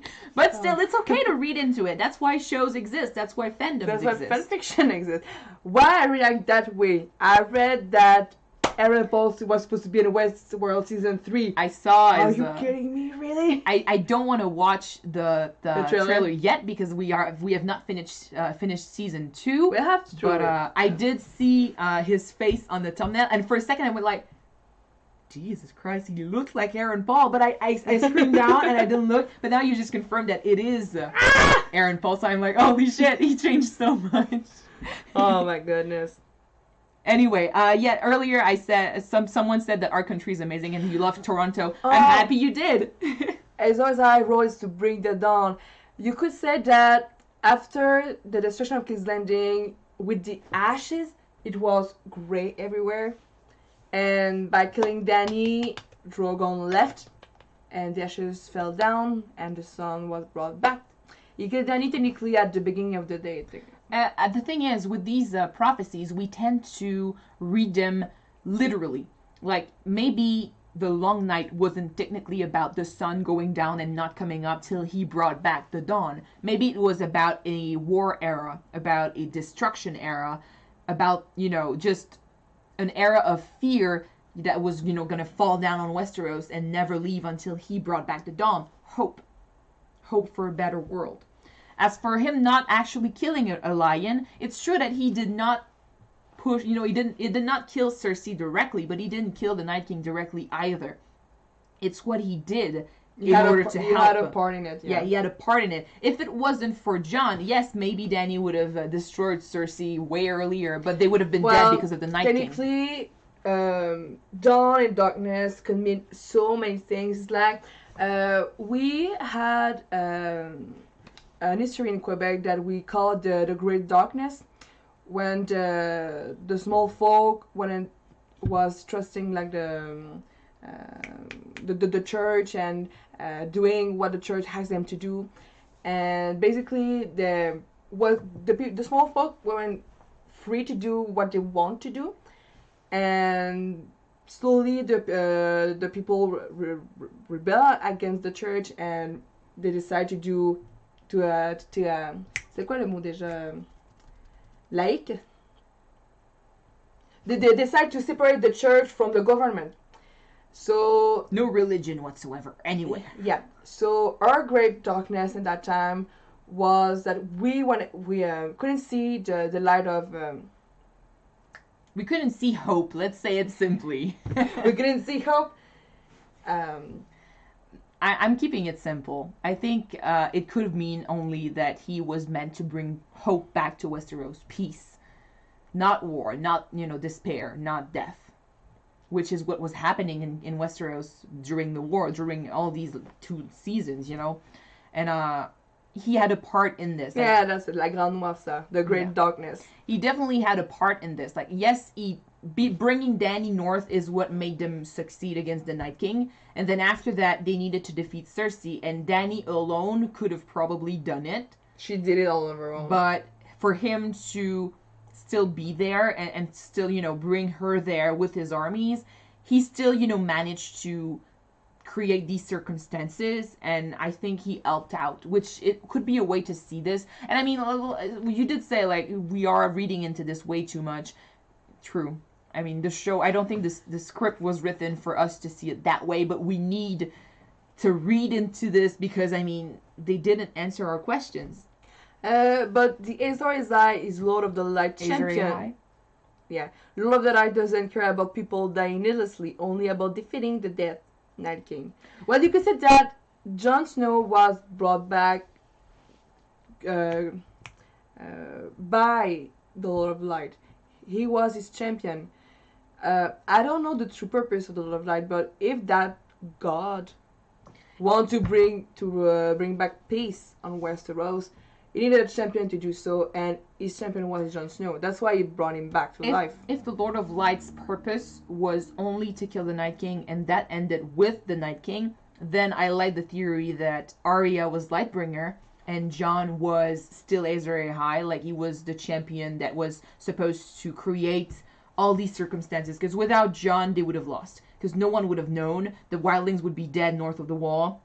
And then the North would have been sworn by the dead without even knowing that there was an army coming to them, you know? So Jon, I think, if the Night King is the actual threat, was still Azor Ahai, and maybe Arya was the Lightbringer that he created by giving her needle, by sending her on that path. So I still agree that Jon is Azor Ahai. I feel like they cheated us with that prophecy because they started, like, yet again, they started something and bleh. They dropped it. Why did Tyrion bash Cersei's head with a brick? That was a bit unnecessary. I don't think he didn't bash it on Cersei's head. He bashed it on the side. He bashed it on the side. Tyrion was there, Cersei and Jaime were there, and his frustration went on the bricks. It's true though that it could have been like you could see it that way, like you could see him. I wanted to do it. Why? You killed my brother. Ah! Prepare to die. My name is Tyrion Lannister. That was you a killed meme. my brother. Oh, that was a meme. Thanks. That's so funny. Honestly, Game of Thrones memes are so freaking funny. I'm pretty sure you're gonna look for the what the fuck edition of this episode online. Like yes, they are every single time. I don't know if you guys have seen these videos, but the crack videos, and there is one that it's the what the fuck edition. It's so funny. Like most of the time, they do stuff that.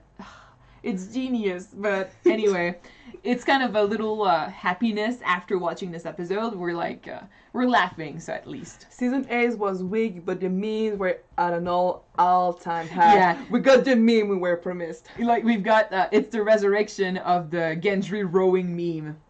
Like, Arya, wait! Even then, I would have agreed to that.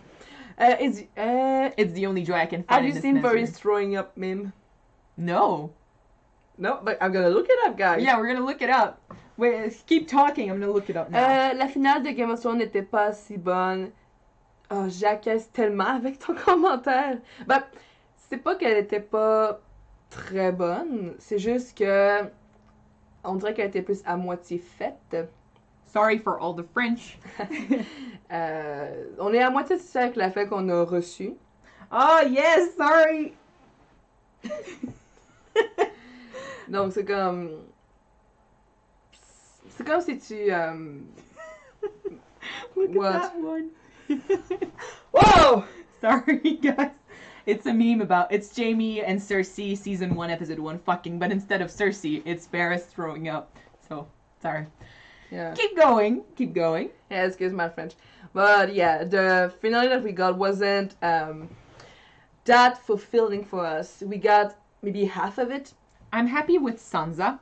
I'm happy with Arya to some degree. Yep. I'm happy with Tyrion and all the members of the council that are with him. Yeah. Bran, I'm happy with Gendry on some degree. Yeah. I'm happy with Jon on some degree. Jon on some degree. Like, I'm mixed when it comes to Jon. But I'm happy he's at least with Ghost and Torment. Yeah. I'm happy. I'm sad about Dany, but I understand how it ended like this.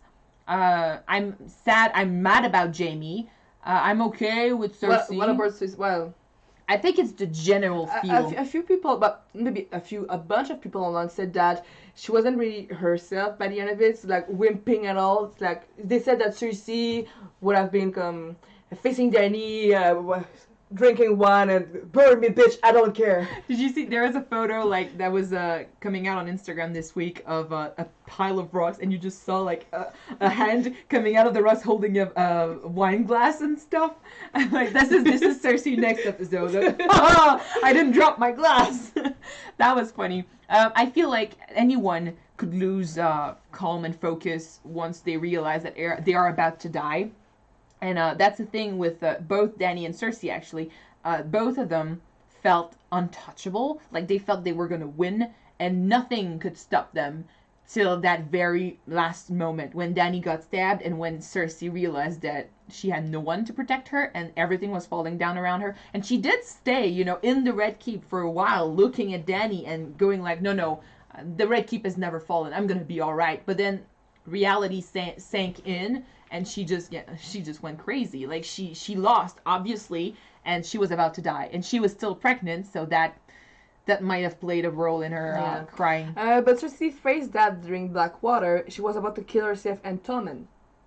Very true, she did. Like, I think when she realizes that it's the end, like it's over, she is ready to take that last step. But that was Cersei season 2. Now Cersei season 8, I feel like she was on top of the world and she didn't even realize that she could go down. Back in season 2, she was still, following everyone else. She wasn't at the top, and she still felt that it was a possibility that she could die. Now, I feel like she was so convinced that she was going to survive that when she realized that she was about to die, she truly felt it. And it wasn't going to be her decision either. Like, she was actually going to be killed, and she didn't want that, especially not that way. So she lost it. Even though it makes sense, Cersei was in that situation before and act way differently. Yeah, but that's what I said. Like, she was different back in season 2, and that was still her choice. Like, she understood that situation a lot more than she understood the dragon destroying everything. And she had no control over the dragon, whereas she had control over her giving Tommen and herself the poison. Lena either made $1 million per episode drinking wine and looking through a window. Queen. I saw that online. It's so true. Well, I mean, she did bring a lot of acting talent to the table. Like, she was very good. Sorry. Huh? Lady, sorry. Yeah. Which is why, like, so many people dislike Cersei, but I feel like we should hate Cersei, but really love just like Lena. we should hate Joffrey, but love the actor's acting. All the bad guys except for Euron. I mean, the actor was okay, but how they portrayed him was weak. But every bad guy from this show did such a good job at being a bad guy that I'm like, holy shit. That's what makes a good story. Which is what I said earlier, actually. The characters are what makes this story good. The little things they did, like all the quirks that they brought to their characters. That's why I love Game of Thrones so much. Which is why, even though I am sad about how they ended, I'm still going to move on with the books. I'm still going to follow these characters through stories and fiction. Because I love these characters so much. The bad writing is not going to ruin it for me. Anyway. Lena is an incredible actress. Yes, it's a damn shame she never won an Emmy. Someday, my friend. She was never nominated either, right? I don't think so. Well, I don't remember her ever being nominated. And I mean, the thing with Emmy Awards is that you could be the perfect actress in a perfect TV show. If you don't play your awesomeness in an episode that gathers a lot of attention, or a show that gathers a lot of attention, you're not going to be noticed. And for example, Kit Harington was nominated for an Emmy in Battle of the Bastards. It's not his best acting in the entire series, far from it, but he was nominated because that episode alone gathered so much attention that people were looking at it for the award seasons. So I did like Cersei's delusion near the end. I thought it was stupid a bit. But I thought the fact that people sometimes will deny something that is going on and that is clearly you got that stage and grief when you lost someone, but when you're in a power situation and you think it's not over yet, I can win this, it's not over, I'm not gonna die, I'm gonna win against my enemy. But she's trying to reassure herself that still got a chance to live and win against Danny. It's not that it wasn't maybe in character, it was stupid. It's just that she was in that moment she knew that Danny won and she was about to be dead. But by doing so, she tried to reassure herself and keep a cool head about it. And I mean, her delusion only lasted so long because she did ask for the bells to ring. And after that, when she saw that Danny was still gonna go at it, I think she was just in shock. Like, she literally saw that no matter what she did, she had lost and she had brought this upon herself. So she just couldn't realize what was going on. Like, she just stood there after the bells and she would like, the fuck? But before that, yes, she was deluded, thinking that she could win this. And but she did, come out of this by ringing the bells. So it's true that at the moment I was like, you clearly lost, so stop it. You're just, living it, going on with your misery, and this is not good. But then she rang the bells, and after that, it was only shock. Kit did a lot of stunt work during Battle of the Bastards, which could, explain why he got nominated. True, but I will argue that he did a lot of stunt work, period, in all of Game of Thrones. That's his strength. I feel like in Game of Thrones, Jon's strength, Kit's strength, was his stunt work. He was very good in any fights he was ever in. And but I mean, he did give us, like some other actors gave us so many great moments acting wise, and they never got the nomination because these moments weren't in episodes that gathered a lot of attention. Mm-hmm. Battle of the Bastards was the thing back when it came out. Like, it was an episode that gathered so much attention, and which is why people ended up looking at it and they went, oh, Kit did a lot of stunt work in that episode, so Emmy nomination. Just like Tyrion's amazing speech in season 4. Mm-hmm. Yeah, in season 4, he got nominated for that as well, Peter Dinklage, and it's because that episode felt grand, it felt important, it gathered a lot of attention from the fans, so people noticed.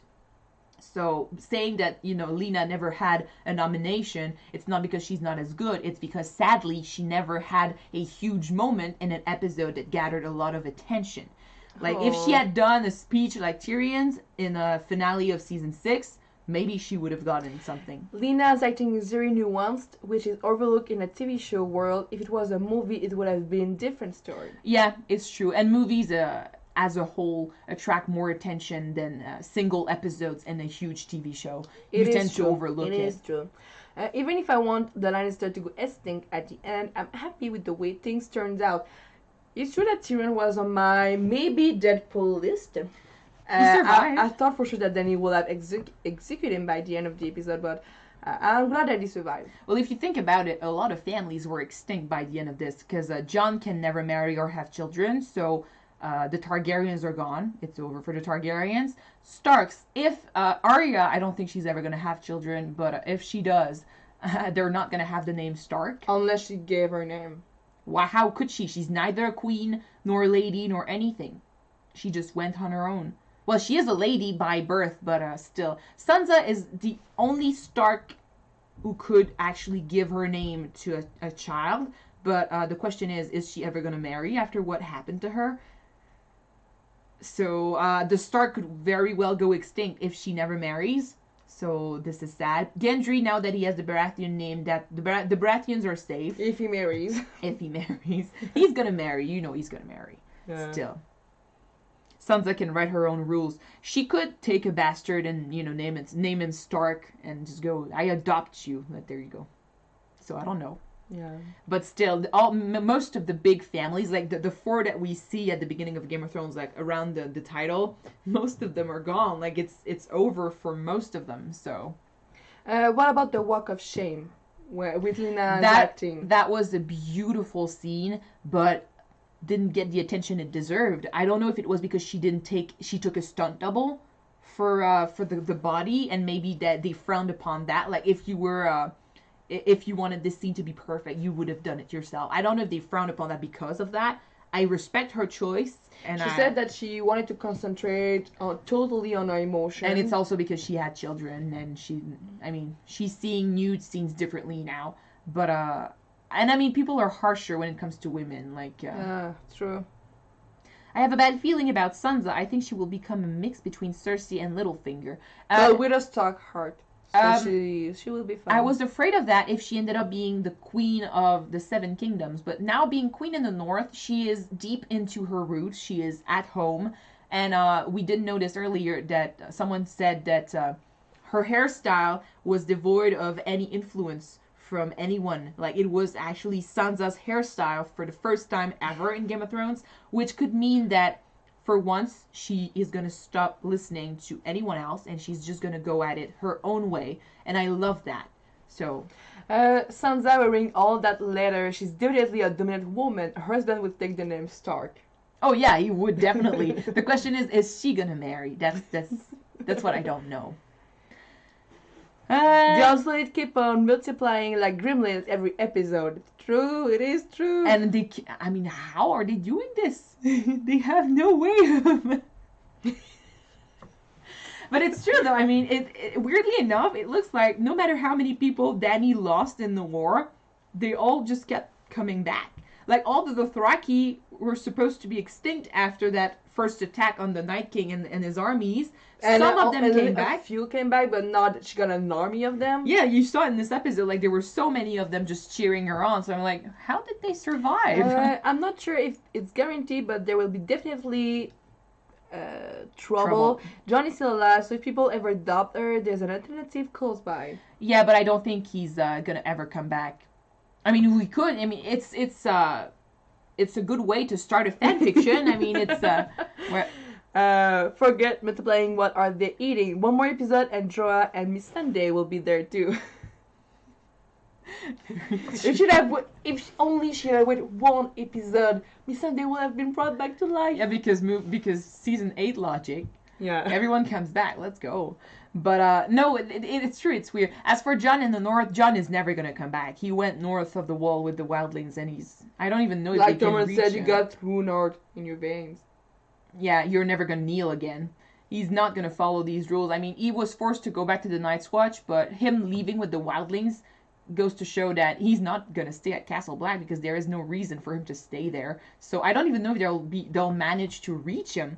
And you also know that he didn't forgive Sansa. Like he gave his farewells to all three of them, but he did not forgive Sansa for what she did, for playing the game with him and revealing his identity to Tyrion. So if she ever ended up being in trouble, I don't think he's ever gonna come back south. He might give her counsel if she manages to reach out to him, but The Trekkie are like bunnies; they just multiply. yeah. Jon has become Mance Rayder, the man who taught him everything. It's a good way to see this, and I think I think he's happy with that. Like as much as I hate that he was branded a criminal and stuff, he was happy with the fate he got, and he chose to leave and be free, which is something he's hinted at wanting since season 2. So, and Mance Rayder was a good guy, so it's not a bad thing that he ended up being the new Mance. Imagine if Jon hugged Sansa and then stabbed her in it as well. Oh no, please don't. I don't want to think about that, please. I don't think he's ever gonna do that ever again. But At least Gold got his well-deserved pass. some people, my friend sent me something yesterday, and I was like, "Is this true?" Like, I don't know.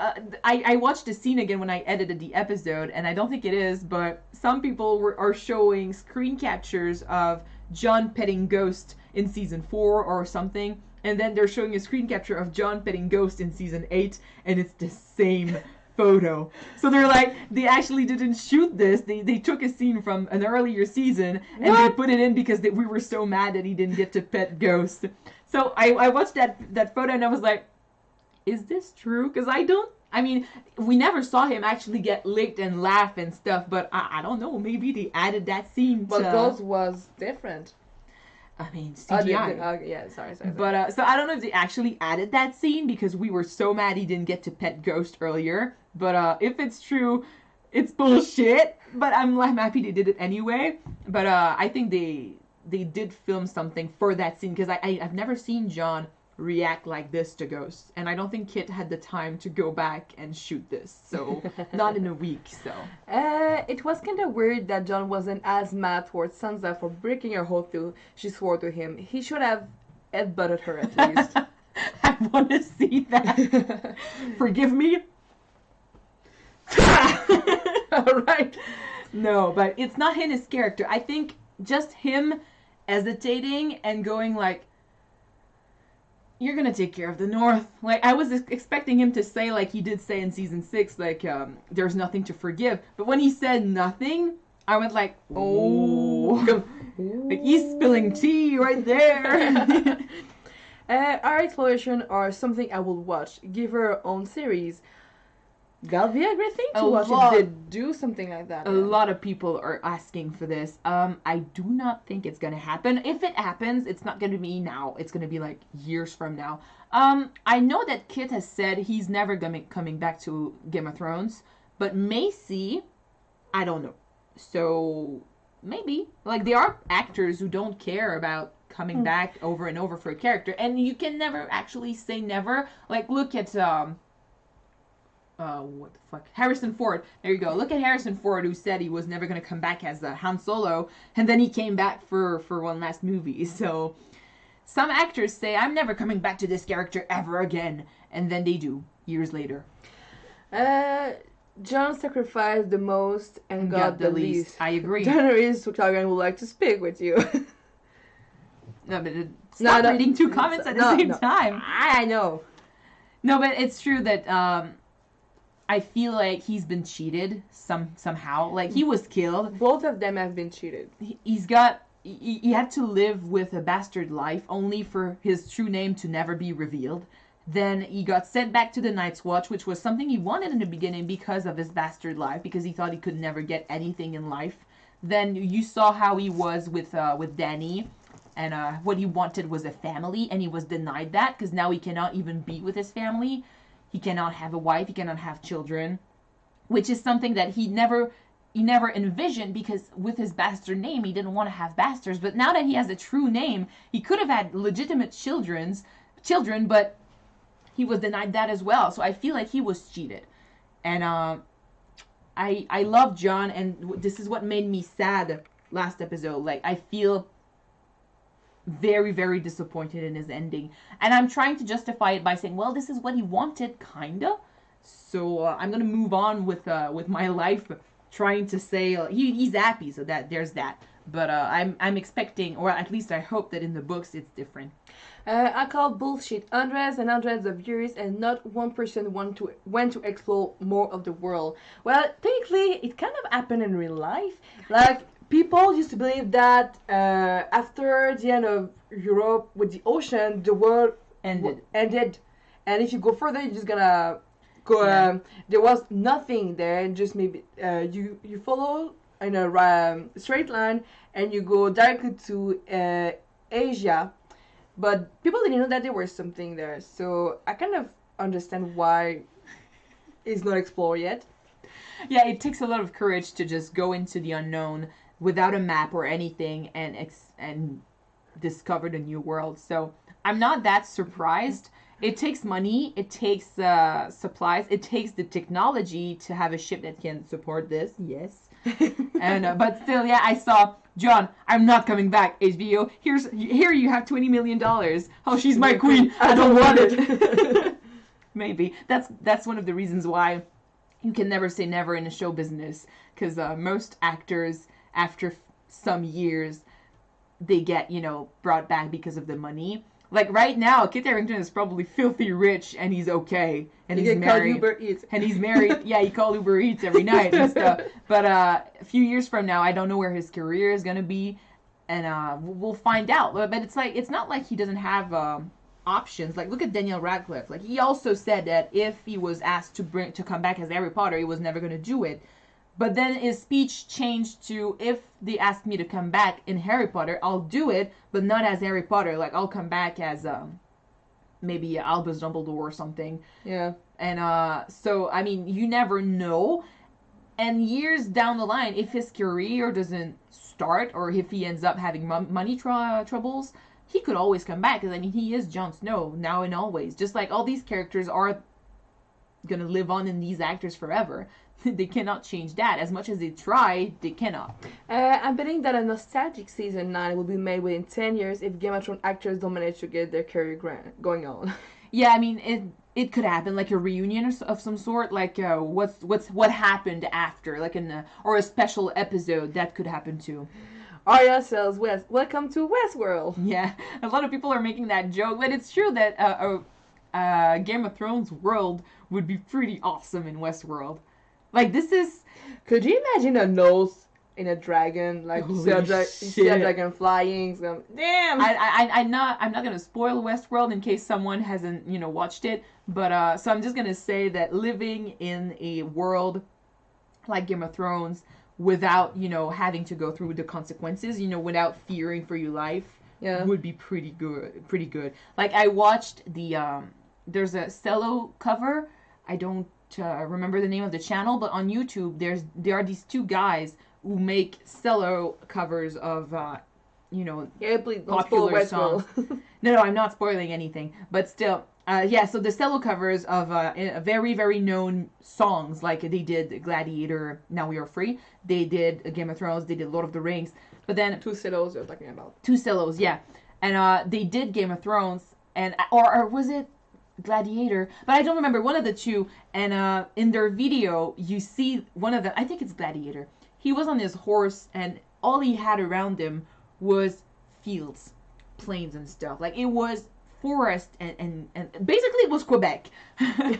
Greenery, and there was no infrastructure whatsoever. And he was on his horse, and for a moment I watched him and I was like, Jesus Christ, I would love to be in a time where I can go wherever I want without having to, care for gas or having to care for where on whose land I am, because the lands are so so big that people don't care. So I would just love to go on a horse and just start traveling and just be this wanderer.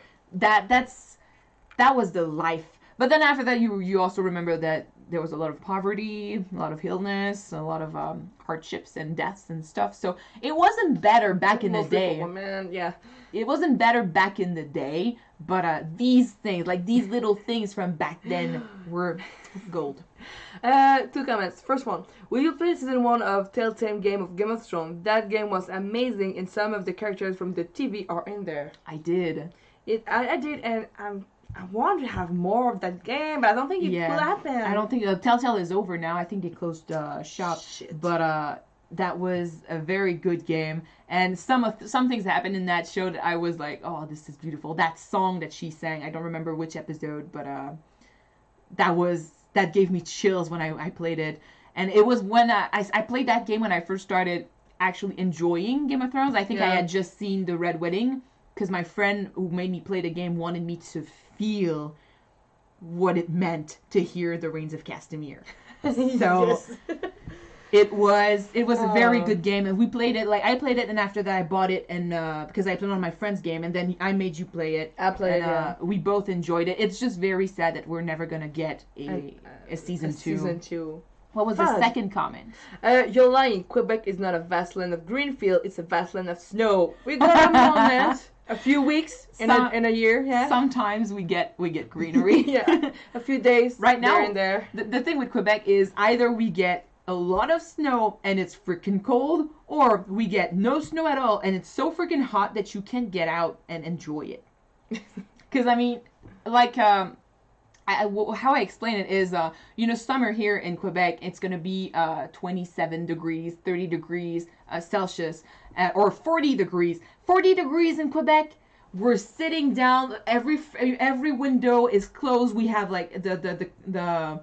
And also because what's it? Humidity. It's humidity. Yeah, because of the humidity, it's so much worse. But I mean, 40 degrees. There are people dying in Quebec because it's too hot. Mostly elderly people, mostly. Yeah, but then we went south, not deep, not deep south, but we went to Florida, Virginia Beach and stuff, and it was 40 degrees outside, and we were enjoying ourselves just fine. So here in Quebec, it's either very cold because it's because of the humidity, or very hot because of the humidity. So we don't have the right temperature. Like we do have 1 week in the year during spring. During spring, like May is a good time, but it's raining a lot. So May is okay. Like sometimes we get a few days where it's Quebec, okay. the land of extremes.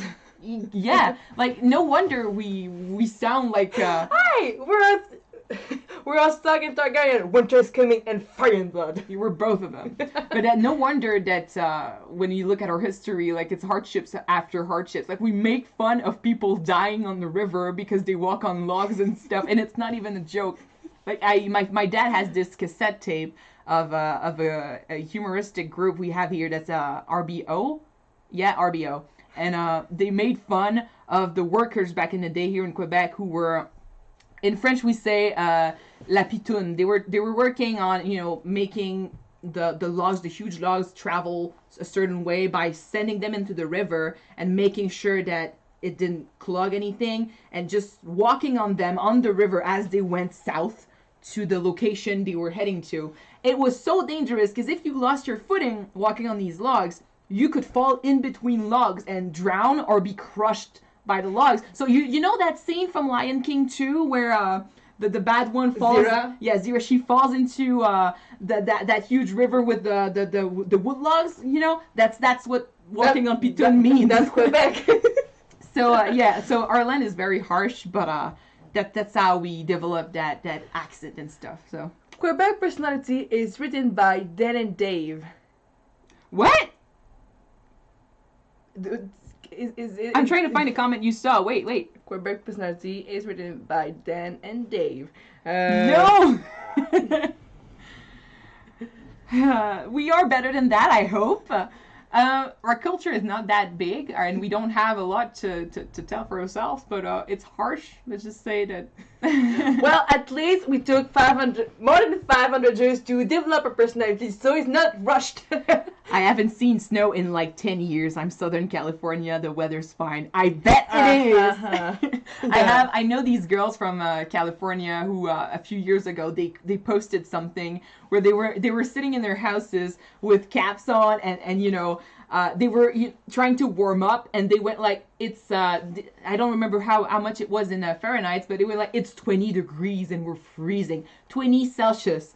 Here, 20 Celsius. We're in shorts. We're in shorts, and we're hanging out by the pool, and we're trying to get cold because this is a little too warm for us. Well, we're just fine. A bit warmer, but we're Quebec fine. is winterfell, kinda, because we get Yeah. when they say, weirdly enough, when we see him in Winterfell saying like, oh, it's cold, the snows are getting deep and stuff, and oh my gosh, it's harsh, and we're like looking at how much snow they've got, and we're like, this is nothing.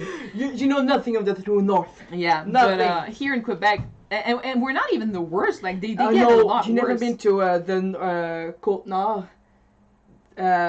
We got Quebec and North in Quebec. really north of Quebec. You got the true north minus 50, 60 degrees Celsius. Yeah, and I mean they've got a lot more. Sometimes snow. they cannot even go outside if they're gonna freeze to death. And Yeah. Alad the day after tomorrow. Maybe not that much, but yeah.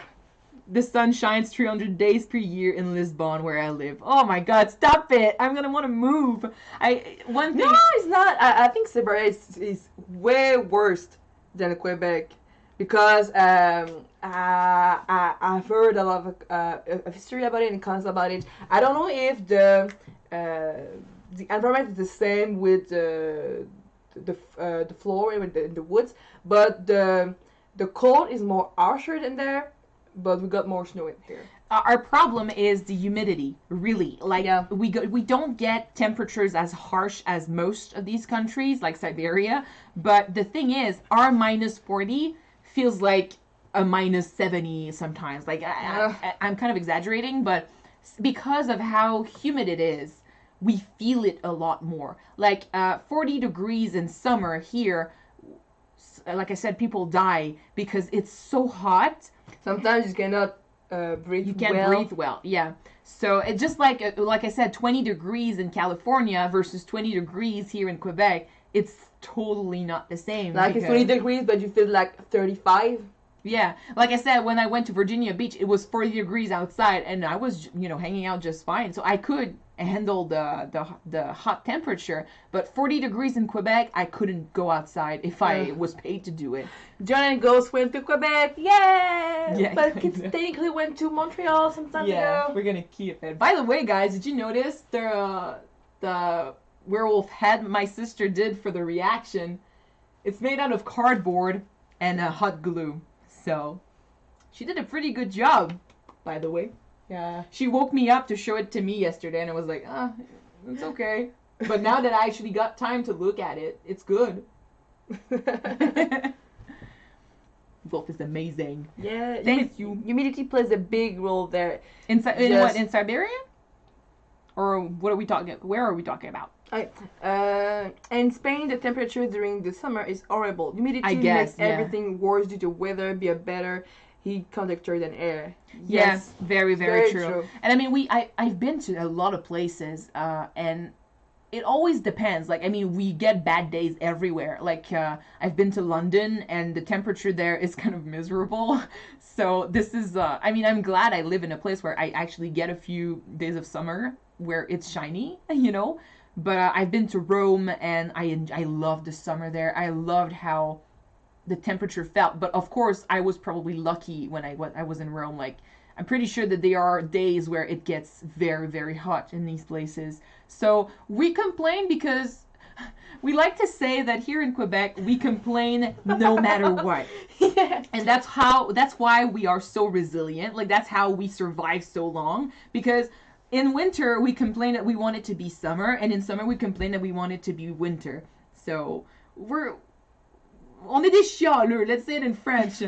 We complain no matter what. And this is that's part of our personality. Yeah, in summer when it's too hot, oh my god, I want to have rain, I want to be colder, I want to have snow. And snow, oh my god, I want it to be summer, I cannot handle the cold. How do you say Queen of the Ashes in French? La Reine des Cendres. Yeah. Don't know if they'll actually, you know, translate it that way, but La Reine des Cendres. Reine cendrée. La mère herbeuse. We Quebecers are the true Northmen, the true free folks. Tabarnak! Yo, yes! Right, just like Brand said, the sea will come to you.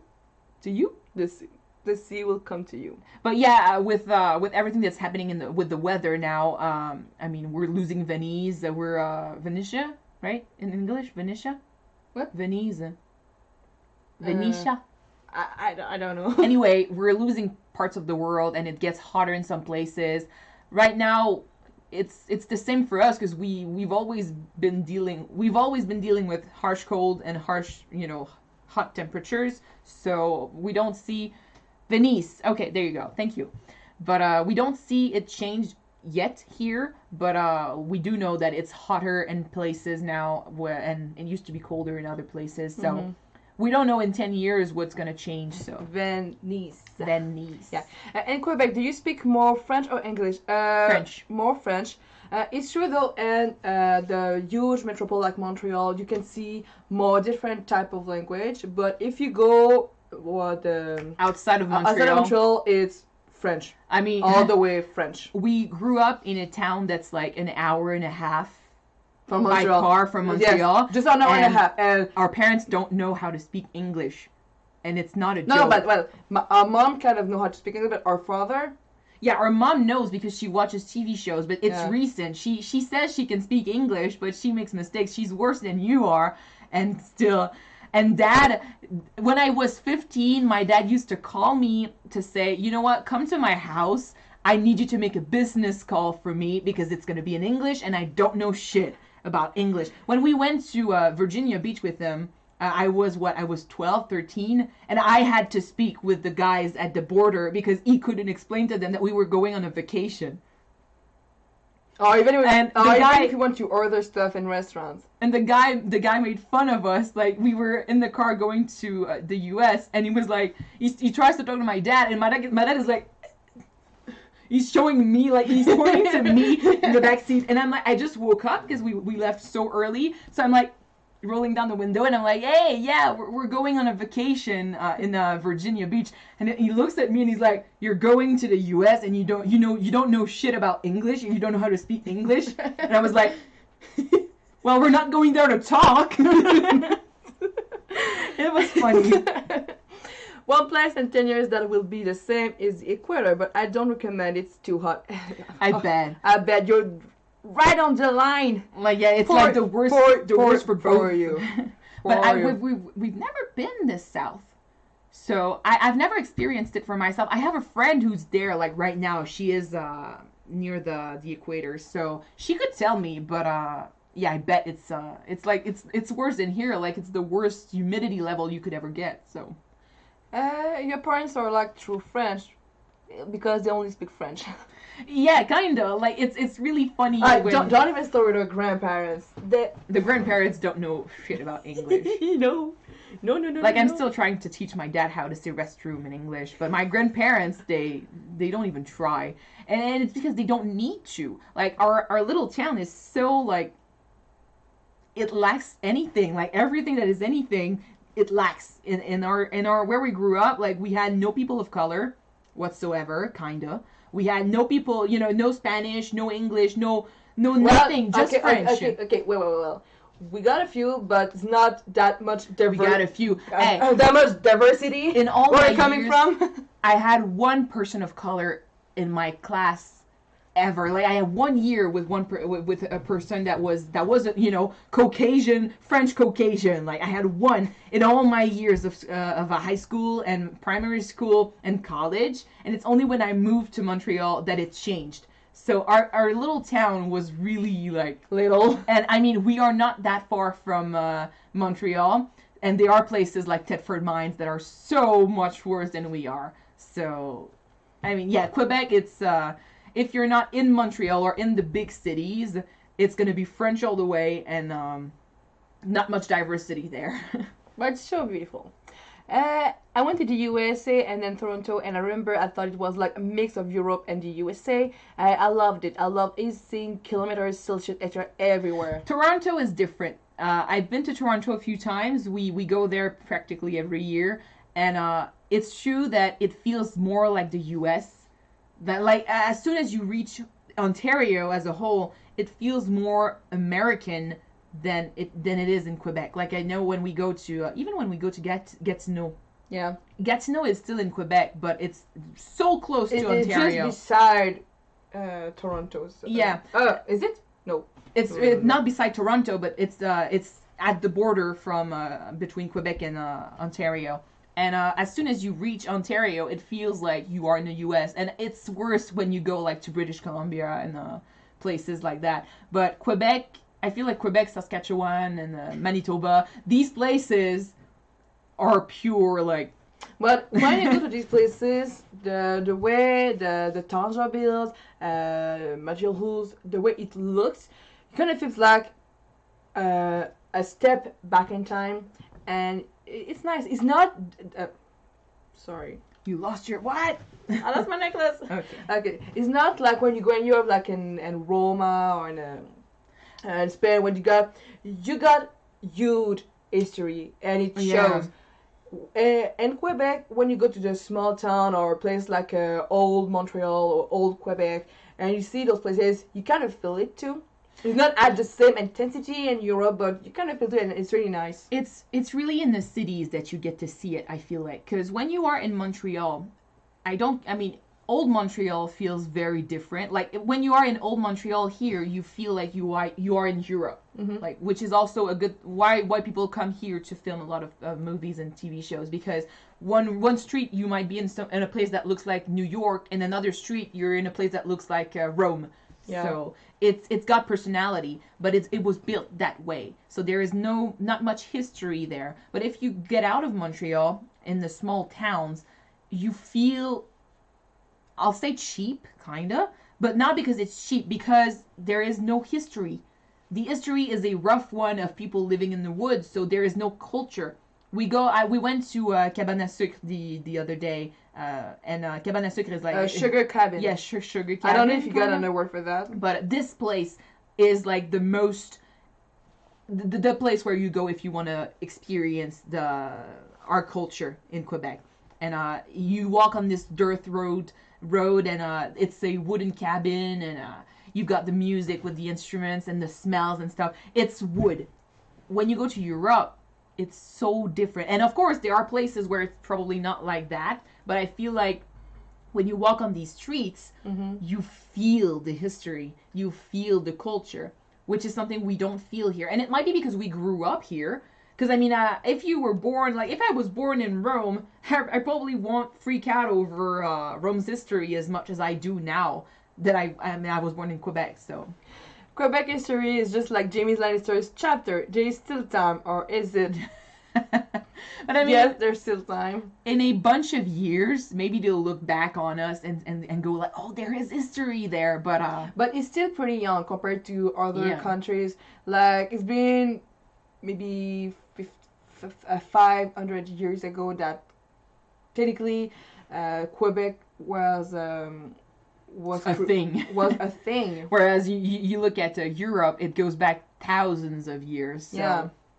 It's different. But I mean, depending on where you were born and what culture you brought up in, you're gonna watch other cultures differently. Like I have people, weirdly enough, it just comes to point of view. Like when I moved to Montreal, I was in an apartment that was literally meters away from the Olympic Center. And first day I was there, I was like, holy shit, this is cool. And I brought my friends and family, and I was like, hey, let's move on, let's move over there and just watch everything and freak out. But then a year after, I woke up every morning to go to work, and I would go, meh. But yeah, that's it. I would woke up every morning, walk to work, and I would walk in front of the Olympic Center, and I would look left, and I would see tourists taking photos. Like this was a huge thing, but I mean, I was seeing this thing every single day.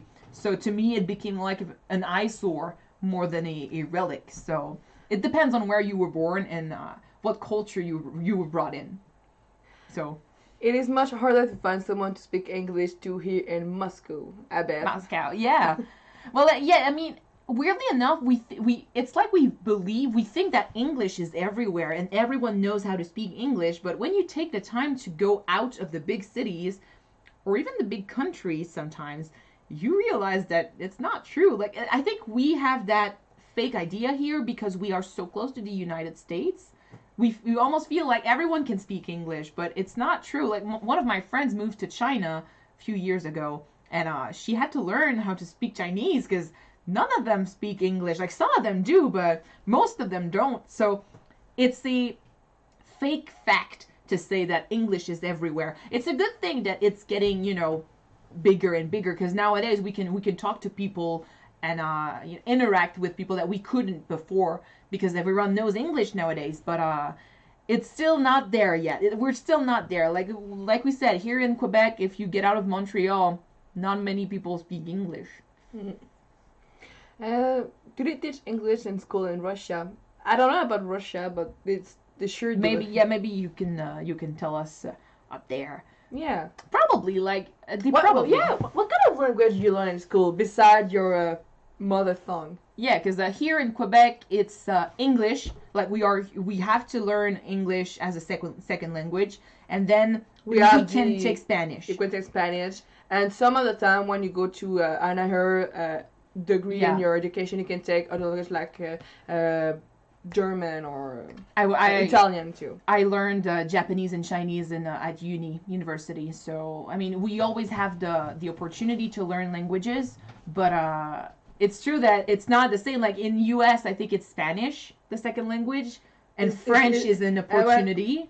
Technically, in U.S., Spanish is supposed to be the second language that they learn in school, but they are not forced to learn it. They're not forced to learn it. I don't know how it works technically because I'm not living in U.S., by the way.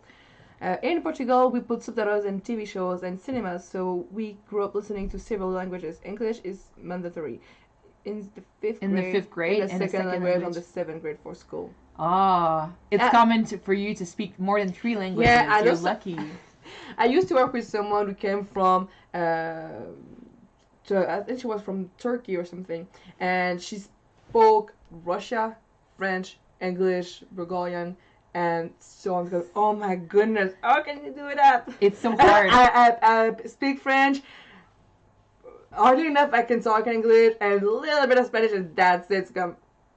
How can people do that? In Bosnia, we learn English since first grade. Later on, we choose between Russian and French. Oh. Very good. That's the thing. Like, learning so many languages is such a good thing. Like, I love learning a language, but it's so hard. Like I said, for a year I learned Japanese and Chinese. I stopped practicing, especially Chinese. I stopped practicing for like a few months. I lost it all. Like, I remember a few words here and there, but if I ever say them again, like I work with some people that come from China, and if I ever try to say a word to them, they laugh because this is so bad. But Japanese I remember a lot more. But I love it when you guys are telling me that in your countries you get to learn a lot more than just your maternal language, because it's what's the word? Like, it's an opportunity that not many people have, and it's so good. Like, I love it. Like, I enjoy learning many languages. I thought to use Latin in high school. Oh, you can learn Latin in your high Latin. school? I've loved In high school? that. Wow. Do I have like a book to learn? I have maybe 5 books on how to learn Latin.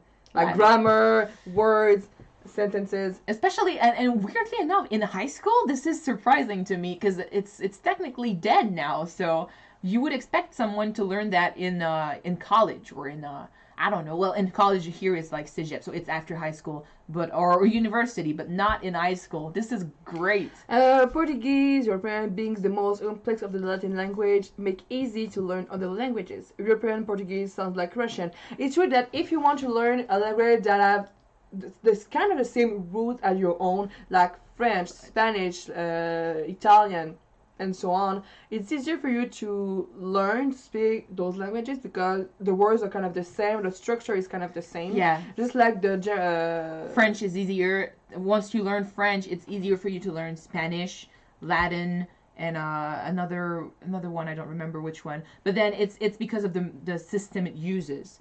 English is also kind of okay, but I mean, if you learn Chinese or Japanese again, it's going to be terrible for you to learn French because it's not the same at all. Italian is similar too. Yeah, Italian, Spanish, all these romantic languages, let's say it like that, they are similar. Like, they use the same format in their sentences, so it's easier to get used to it. That's one of the things why I love being in Quebec, because since our language is kind of based on French/English, it's easier for us to try to learn a Romance language like Spanish, Latin, Italian, and other language like English, German, and language that got the same kind of roots. So it's nice. We don't take advantage of that opportunity though, but it's kind of nice. An Italian or a Spanish or a French can't understand Portuguese, but we understand them all. It's true that I feel like as the harder your main language is, the easier it is to learn other languages. Like for a French person to learn English is much more easier than for an English person to learn French because of all the rules. So for us, when we try to learn English, people are basically saying, you know, all those grammar rules that you just learned, well, forget them because it doesn't exist in English. So it's so much easier. And it's the same with so many other languages, I'm sure of it. But it's funny. Like, I love this. This is the way we communicate with everyone. This is the way we communicate with you guys. And it's the best thing that was ever created, language. So I'm happy to talk to so many people from all around the world. Russian is supposed to be the best language on earth because of the complexity of the language. And speaking of Russians and the languages from that side of the world, and even French too, depending on what your language makes you do with your mouth, like the sounds and stuff, it's gonna be harder for you to speak other languages or easier. Like once again, I'm gonna talk about English and French, but an English person who never learned to do harsh sounds, it's going to be hard to adopt the French accent or Russian accent or Arabic accent. Pretty sure that one is pretty hard. And when you learn, and especially for us, I think the harsher pronunciation is it's more a Spanish accent, like the rolling of When the you tongue. roll your air, yeah. That's hard for us because we learn to roll it with the back of the throat, whereas in Spanish and even in English, you roll it with the front of the tongue. French people from France have the reputation to be the worst linguist, but I don't know if it is true. I don't know if it's true, but I know that the stereotype that is in France actually right now is that since in French we pronounce the R like really harsh. Sometimes people tend to do the same thing. I'm not saying things about France. I don't know if it's true for everyone, but that's the thing that I observe the most. They have a harsher time for getting their own accent when they speak other languages. It's like when people try to do something. Is it French? No, sorry. But yeah, people are. It's more difficult for in France to forget that they're not supposed to. They are, roll. But they just do roll. Whereas here in Quebec, for example, we already roll some of our R's the way that they do in US or something, because we have adopted so many English words as our dialect. So it's more easy for us. Yeah. My cat makes no sound. She communicates completely through body language. It's kind of weird, but it works. It works for our cats too. Like, we know our cats in and out, and they are so different. Well, one of our cats makes a lot of sound. Like, he learned how to. You never saw that one because that one never comes on camera. He's the older one. You never saw our oldest cat. Yeah, he's like 15, 16. Yeah, he's cute. Now it's kind of creepy because one of his eyes is all white. Yeah, he's really old. Like, he is 15. Yeah, he's 16 years old this year. 16, fudge. Yeah, our older cat, you never saw him, but he learned how to manipulate us years ago. Like, he noticed that when he wants food, because the thing with our cat is he had an infection years ago, and because of that he is on a special diet, and we need to feed him like a certain amount of food early in the morning and a certain amount of food late at night. So he never grew used to this. Like, he's not happy about this. So when he wants food, he makes a snow, and he's gonna meow and stuff, like meow meow normally. But then if we don't respond, he knows that if he makes a sound that sounds like he's dying, we're gonna focus on him. We're gonna like, oh shit, because he's so old now. So we're not sure. Like, if he goes meow, really, like, I'm dying, girls, please take care of me, we're gonna be like, oh no, you might be dying for real. And Walls with this gun, meow meow meow. Our other cat is learning from our older cat, John, the one you see all the time. He never makes a sound, but the more he gets used to our older cat, the more he starts.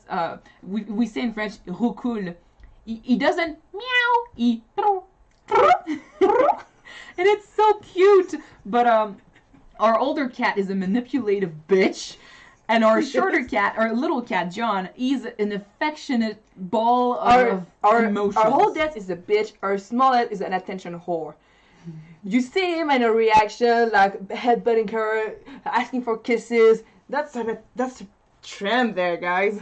But I mean, John knows that. I mean, he loves attention, and he knows how to make us understand that he wants attention. There's a thing he does when he wants to play or cuddle. His tail puffs up a lot, and it's so funny because, I mean, he could be, sitting on us and just hanging out, and we're okay with that. But then he starts rubbing himself on us, and then his tail puffs up. Then we know. He knows he's at peace. Oh, he's not. Is your cat's name Eisenberg? No, but well, our youngest cat, we name it Jon Snow. Yeah, I know. And he's so similar though. He knows nothing. He's stupid. By the way, our youngest cat, I used to think that we adopt a dog, not a cat, because sometimes he's just as stupid as a dog can be. He's affectionate as a dog, and he fetches. He loves this paper, plastic wrapping and stuff. When we have this, actually, I'm pretty sure that if I start making sound, he's gonna come. Let me try. I think he's sleeping. No, I think it's something. Anyway, well, yeah, we. But usually it attracts him. Sorry that. I'm working later too. Sorry that you need to leave. See you in. Have a good night. Have a good night. But yeah, our older cat is named Grisou. I was young when I was 7 for She God's yeah. sakes. She was 7. She got him as a present, and we've been with him for 16 years. But when we were kids, and actually it's better than the first name we got him because at first we thought he was a girl, and we called him No, I Minoun. can't call it Minoun. It's like kitties. Kitty, yeah. Kitty. It's like Kitty, and it's just. I think about it now, and I mean, why did we call him Or that? yeah, I want to claim what that fuck off. Grisou is basically calling him like Grayish. grayish, but it's not grayish. Oh, gray. Like there is no translation for Grisou. It's a name, but I mean, it's a bad name. It's like calling your cat. But still, we called him Grisou, and later when we bought John, we want him to name it something that would mean something. And we wanted to call him Jon Snow if he was black and white. We wanted to call him QB if he was orange, and we wanted to call him Ghost if he was all white, right? I think. I don't remember. Or Legolas if he was beige and stuff. But, Well, not Grey Wind. Grey Mane? Maybe more like Grey Mane, but it's more like just say it Grey. It's Yeah, more like Grey. It's not. It doesn't mean anything. It's just great, and it's a bad name. And we don't even call him Grisou anymore. Like just like John, we say John, not Jon Snow. My mom, I think, is the only one who says Jon Snow every time she sees our cat. But we say Grisou and Jon Snow when we're mad at them. So it's like our names. It's like us. I mean, I'm Joanie, but when my parents call me Joanie, it's No, not because they're shit. mad. They're mad at me. So. Yeah, my cat's like 15 nicknames at this point. It's a boring thing. Yes, like we got Grisou, Kitty, Bébé. Yeah, Kitty. yeah. John is Bébé, and Grisou is Minou. I call him Minou all the time. Minou is like it's Kitty. So Yeah. yeah, I say Minou all the time. Baby is Shut is, up! We call we call him Cat. cat. We say "sha" all the time, especially when we're mad at him when he's trying to gain attention. We're like "sha, stop it." Well, cats know what I'm talking about them. Now That's that why you're- your cat's woken up. Yeah, sorry. We're attracting cats. Yeah. But still, yeah, Grisou is a special kind of manipulator, whereas John is so cuddly. He's so, he wants affection, whereas Grisou is much more independent. But it's because both of them were born in a different era of our life. Like, when we brought John home, we wanted That's a a cat. good name for your cat, Aria. Yeah, I bet. This is She cute. might be so hard to handle sometimes. Since she chases them too. But still, yeah, Grisou, when we got him, we were still going to school, primary school. So every single day from 8 to 4:30, we were out. So when he was a baby, we weren't with him, playing with him. Yeah. He got much more. He was like our dad, actually. When we were young, he wasn't there much, and he wasn't, affectionate. But when we got older and more mature, he grew fond of us, and he started being like more cuddly. And we developed a bond with him when we moved from our parents' house. When I brought my cat, I lived alone with our cat for like 2 years. So it changed the relationship a lot because we were the only two in the place, like in the apartment. So we grew fond of each other a lot more than we used to. But when John got here, he was so shy. Like the story behind John is they found him like he was 2-3 months old, I guess, outside, yeah. and he fended for himself for a while. And he was in the harsh winter of Quebec, so he could die. Like he almost died out there. They got him inside the shelter, but he didn't gather much attention because he was sick. Like he had nose problems and stuff. And he didn't look great. Like he was sleeping all the time, and he wasn't getting close to anyone. And when we got there, we were so bent on having a cat named Jon Snow that we looked. We look on their website and we saw a cat that was what we want, black and white, and it was really cute. When we get there, we learned that he was already adopted by another family. So we're gonna look for another cat. Do you have one that is black or white or both? Yes, you wanted that. There was a female one that was so She was cute, so fluffy and so she was cute. cuddly, and you wanted that one. But I spotted John the black and white cat, and back in the day, his name was Smith.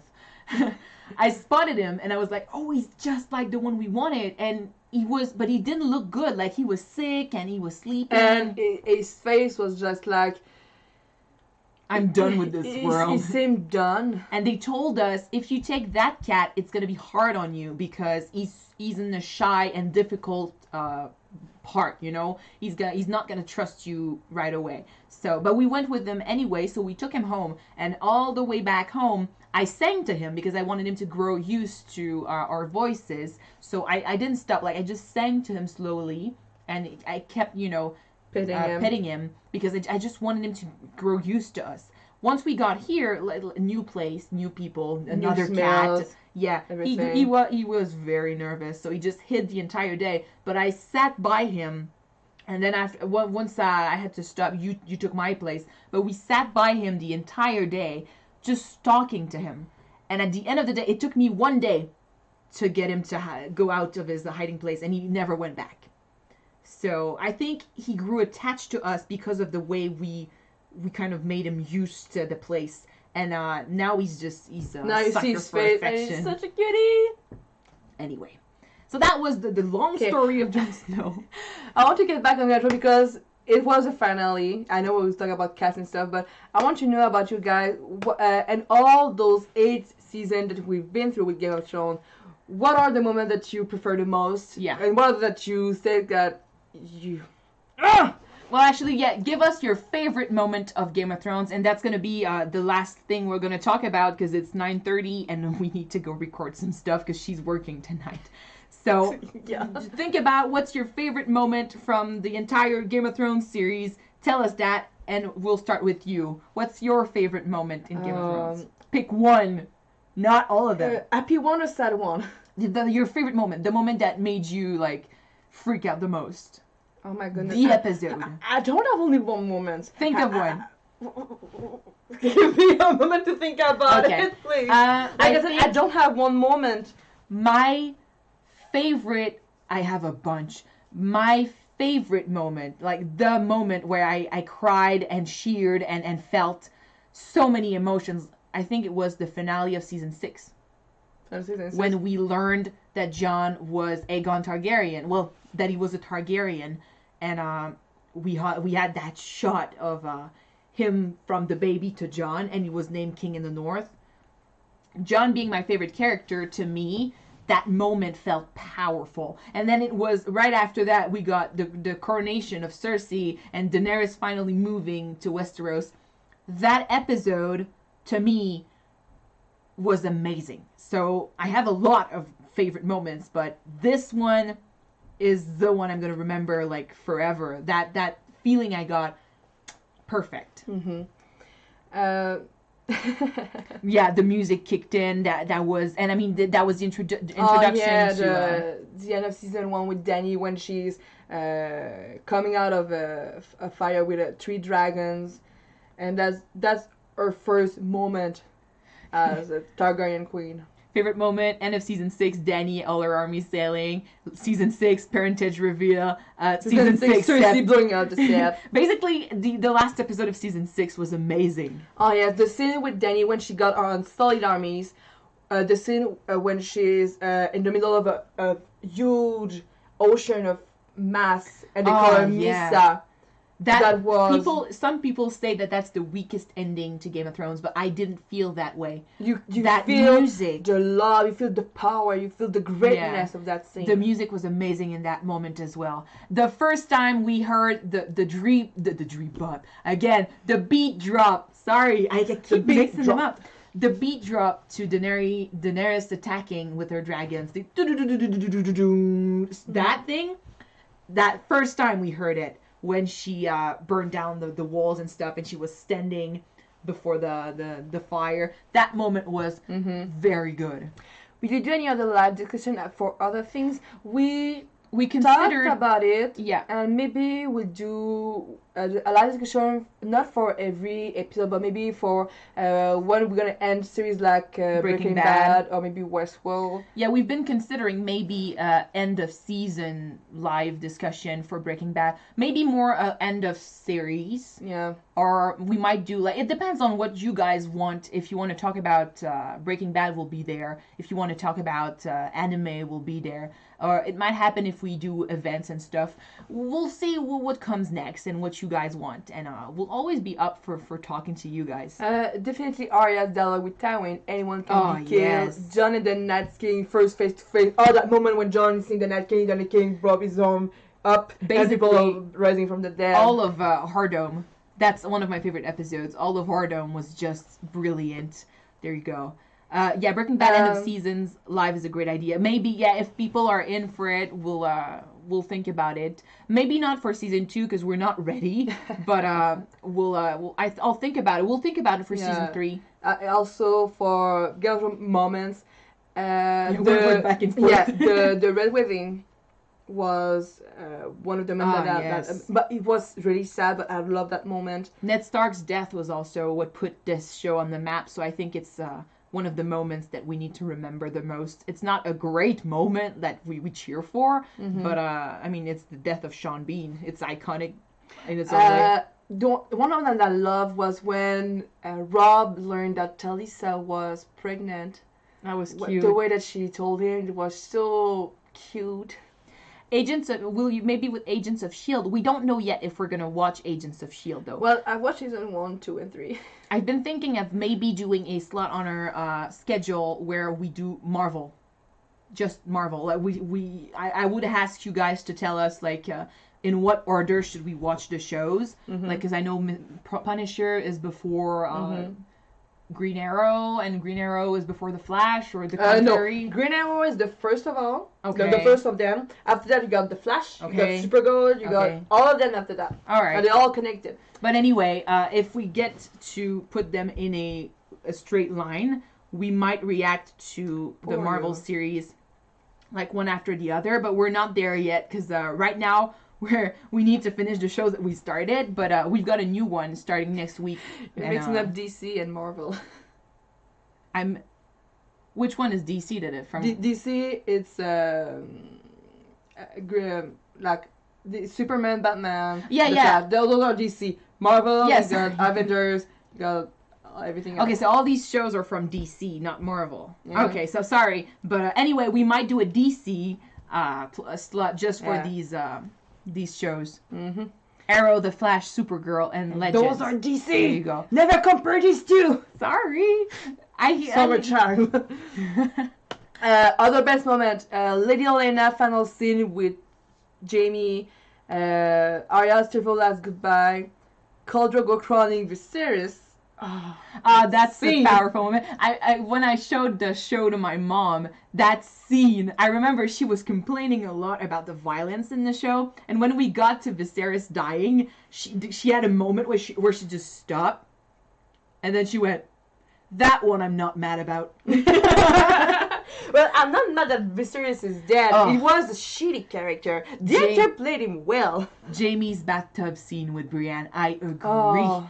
That's another moment. I also showed the show to one of my friends, and the thing with my friend is she doesn't pay attention much to the shows we watch. Like she does other stuff, and I hate when people do that. So I was sitting there waiting for that speech, and I felt it in my bones. And when I looked at her, she was on her cell phone. I got so mad. We stopped watching the show together after that. But Still. Daredevil, Punisher, Luke Cage, and Jessica Jones are all Marvel. All right, so I was really mixing both of them. Yeah. But still, okay. So we might do 2 slots then, one for DC and one for Marvel. We'll find out eventually, but not yet. Maybe after Breaking Bad. Tyrion's thrill was amazing. Oh yes, his speech when he faced his father and his sisters. That's the moment when that happened. I watched that scene. At the moment, I was trying to catch up because I was really late, and I remember my friend who was saying, "You need to watch Game of Thrones. You're gonna love this." And he knew that scene. After I watched that scene, I paused and I immediately texted him, Tyrion is definitely one of my favorite characters now. And he knew right away, you've seen the speech. I've seen the speech. You've seen the speech. I have. Oh. What else? The Golden Crown, yeah, for Viserys. I love, that scene. Every time I watch it, I'm like, a crown for a king. I'm like, A crown for king. I don't have like this voice or anything, but every single time I cannot stop myself from just going, a crown for king. So like, rah. Damn it.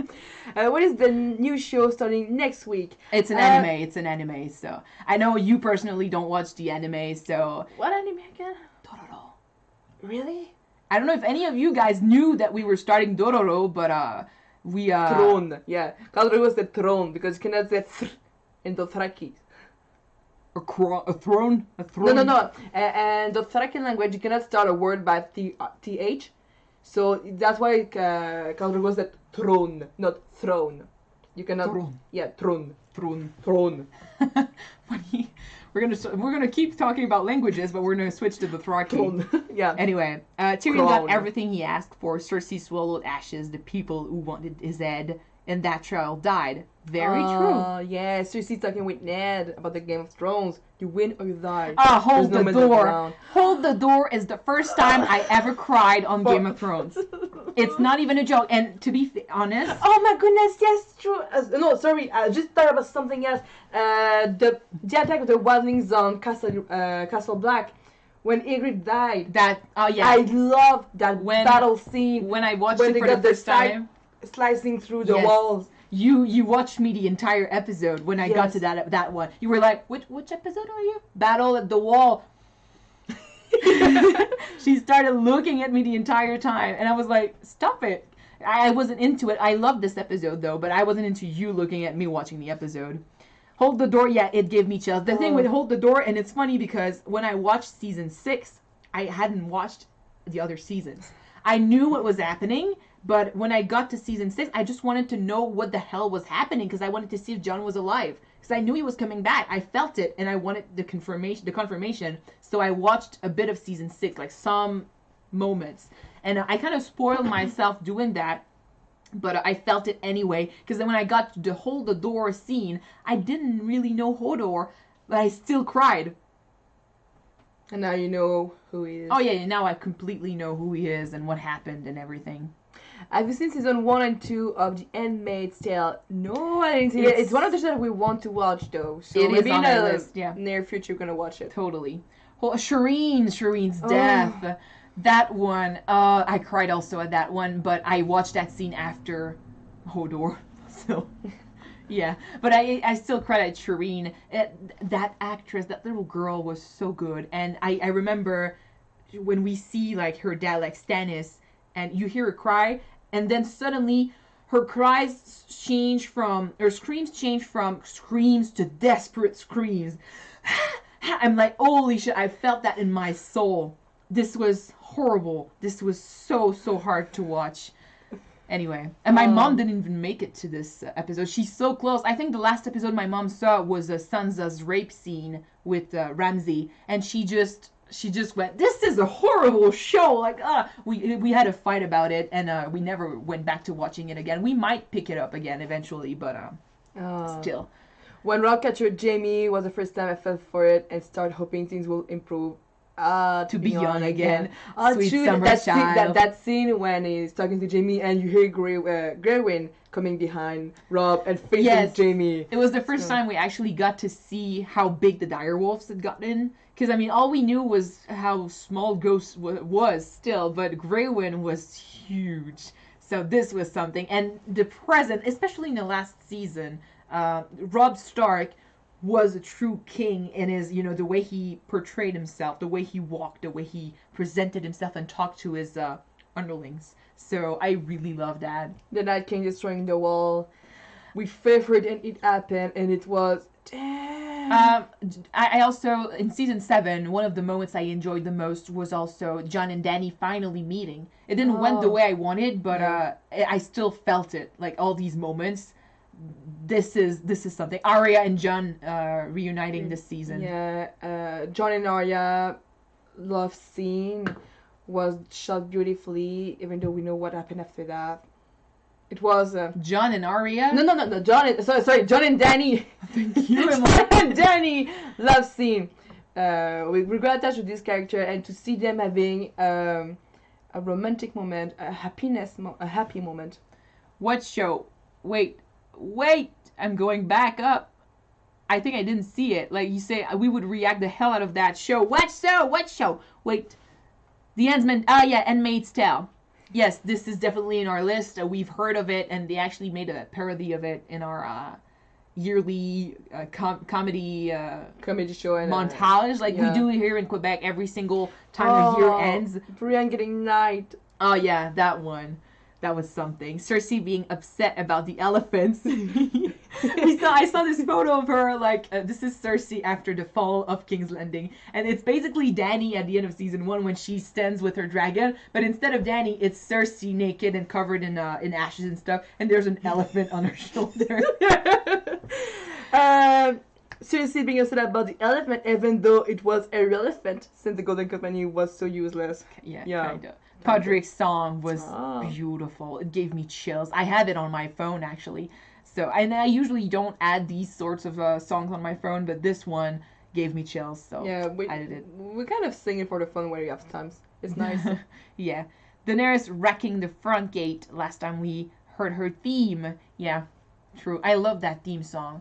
I think one of the best things that was created with Game of Thrones was the OST. Songs. Yeah. That's one of the things that I'm very glad that this composer got known by this. I don't know if he had done anything before, but I got to know him through Game of Thrones, and I enjoy his work a lot. Hound and Arya fighting Lannister soldier for some chickens. Yeah, it was Brienne nice. Versus the Hound too. Oh yeah, that was nice. That was brutal. Arya versus the Maeve. The wife. The wife. The wife? The wife? But we didn't. The wife. Anyway. The wife. It was the wife. I heard the when she was chased into the tunnel, when she sliced the candle and it was pitch dark, she's gonna win. She's gonna win. She knew how to fight the blind. That weird time that Ed Sheeran was on the show. The best moment, guys. Yeah. Nothing compared to Ed Sheeran singing on the show. Mountain versus Oberyn. Every scene. Mountain versus Clegane. Yeah. Oh no, that's in prison. Clegane ball. Sandor versus Clegane. Clegane.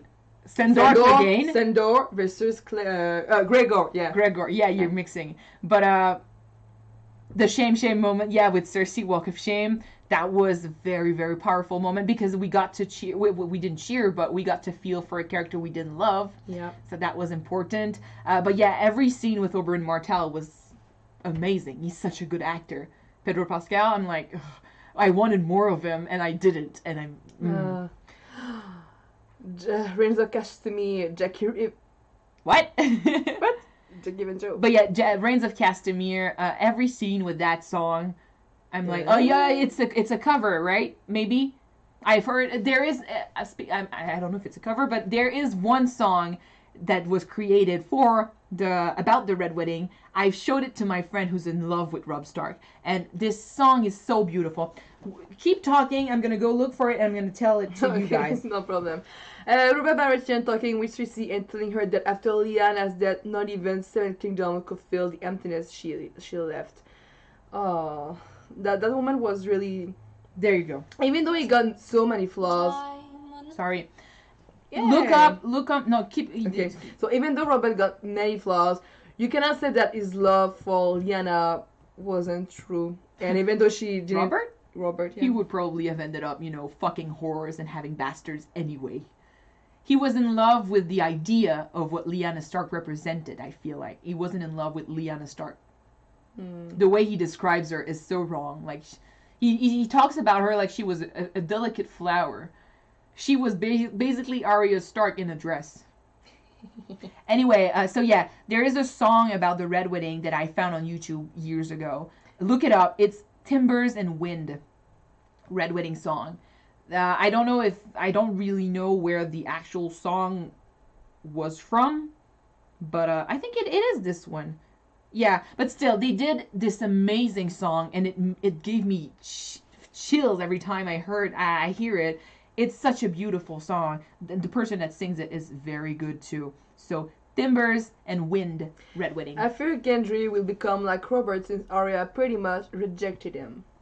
Well, Uh, he could, like, I mean, if the show had continued after, he could have. But the difference is, Arya she did say to Gendry, "I am not that woman. I am leaving." Whereas in Robert's case, he he pushed the blame onto the Targaryens, yeah, and she was killed. That's how he sees it. But anyway, he didn't know that she wanted nothing to do with him because she couldn't say anything. She was betrothed to him, so she was kind of forced to go with him, and then eventually she chose to go with Rhaegar. But in Robert's mind, it's not how it happened. So I feel like it's gonna be different. But we never know. Like with we never time. know. I prefer my fan fiction that they end up together. So that's it. Yeah. Anyway.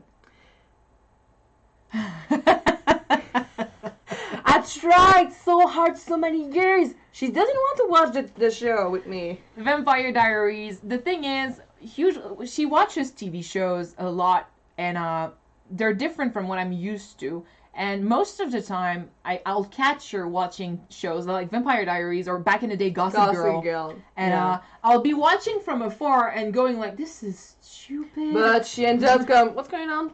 Oh, but yeah. After that, I end up, sitting down and watching it, and I end up falling in love with the show anyway. But Vampire Diaries, she tried to show it to me, but I think the day she showed me the pilot, I had already told myself that I wasn't going to enjoy it.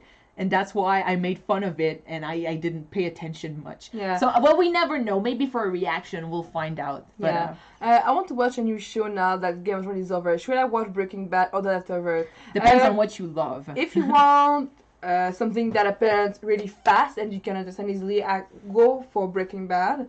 Leftovers, you need to wait for the things to come clear. It's a more slower pace, yeah. Like if you are more of a Game of Thrones type of series, like you enjoy shows like Game of Thrones, definitely go with Breaking Bad. But if you want something that is deeply emotional, that is gonna crush your heart, make you think, and I mean play with your mind, a la Westworld kinda, go with Leftovers. But I mean, do both. I mean, ¿por qué no los dos? Both. ¿Por qué no los dos? Yeah. No, that's not right, but it's a joke. It. It's a joke between us. Oh, damn. But yeah, we got pretty much our shows in mind. That we tried to record. We're gonna probably put another one next week. I think it's an anime Dororo. Vikings, Stranger Things. And these are all shows that we Vikings gonna come maybe in a few actually, I cannot wait for that. We talked about this week, and we were like, Game of Thrones is ending. We have been recording Dororo for a while, and we want to start this show like on the Monday slot that Game of Thrones is gonna leave behind, because Dororo comes out on Monday usually. So what is gonna replace Game of Thrones is gonna be Dororo, but we still want to add a live action show because Game of Thrones is over to our schedule. So we have been thinking of Vikings because she wants to see it, and I want to see it as well. Like, this is a show I've been wanting to watch for years now. But so I think, yeah, we did decide that Vikings. No. You didn't. I ordered Viking for the next show. But yeah, but we did say that Vikings was gonna replace Game of Thrones, just not on the same day, because the Dororo is taking that place. So we'll start recording it, and we'll talk about it in the coming weeks. Don't forget Son of Anarchy. It's such an underrated show that you won't react. We didn't forget. It is on our list. It is on our list. Not for now, but it's on our list. Later this year, we're gonna watch it. Yeah, Stranger Things. The thing with Stranger Things is I saw season 1. I really enjoyed it. I don't have time to watch season 2, so I didn't watch season 2. But you didn't really get into that train. No. So that's the thing. Like, if she doesn't enjoy it as much, I don't think we will do a reaction to Stranger Things. But we can discuss it because we've seen it. Well, I've seen it, but she doesn't really love Stranger Things, so I won't force her to do a reaction if she doesn't enjoy it. React to Lost. We have already seen it. No, I never seen. I think I'm in season 5. Yeah, but you know the ending. Yeah. That's the thing. Like, I've seen Lost a bunch of times, and you've seen it a few times the first few seasons, and then you stopped at 5 because you didn't have time for the rest. But we that's the same with Attack on Titan. Like Lost and Attack on Titan, we're like, these shows, people, you want to see them so much, but we've seen them already, and we don't want to fake reactions. Like, that's not what this thing is about. So no, if we do end up watching, it will be more like commentary, like our own opinion of how they did the scene or why character did shit. Yeah, because I mean, this is still a thing that could happen, like watching shows that we've seen already, but years ago, and just do a bunch of them in one episode and comment on it and just talk theories and discuss character development the same way we do reactions, but without the reaction part, just the discussion part and some clips. Discussion and nostalgia part. But we still don't know if we're gonna do this. We did react to Hunting of Hill House. The episodes are on our channel, so check them out if you want. We're going to be reacting to the season 2 too when it comes out. Are you either of you fan of the Nancy Drew books and character? I've heard of Nancy Drew. I have heard of her. I've seen the movie with Emma Roberts. I don't know that much about her. I know more about Sherlock Holmes, so that's why we're going to react to Sherlock. Yeah, Sherlock with, is a Benedict Cumberbatch. Yeah, I love the Sherlock Holmes character. So we actually, when we started Breaking Bad, we had done a poll, about which show to react to, and Sherlock Holmes was one of them, or was it in the Breaking Bad one? I think it was, right? Anyway, it was in the poll, but it didn't get attention at all. It might change in the future, and sometimes there are shows that we want to watch, and even if they don't win any polls, these shows are shows that we still want to watch anyway, so we might do them no matter what. But Doctor Who have Maisie Williams though. Really? That's the show that yeah, she's in a few episodes. Yeah, that's the show that I want to watch because I see a glimpse of it. I know a bit of it, but I didn't watch the show Doctor Who, and then heard so great comments about that show, and I want to watch it truly. Doctor Who? Yeah, it's like Friends. I've heard a bit of it. I see glimpses of it, a bit of the episode, but I never watched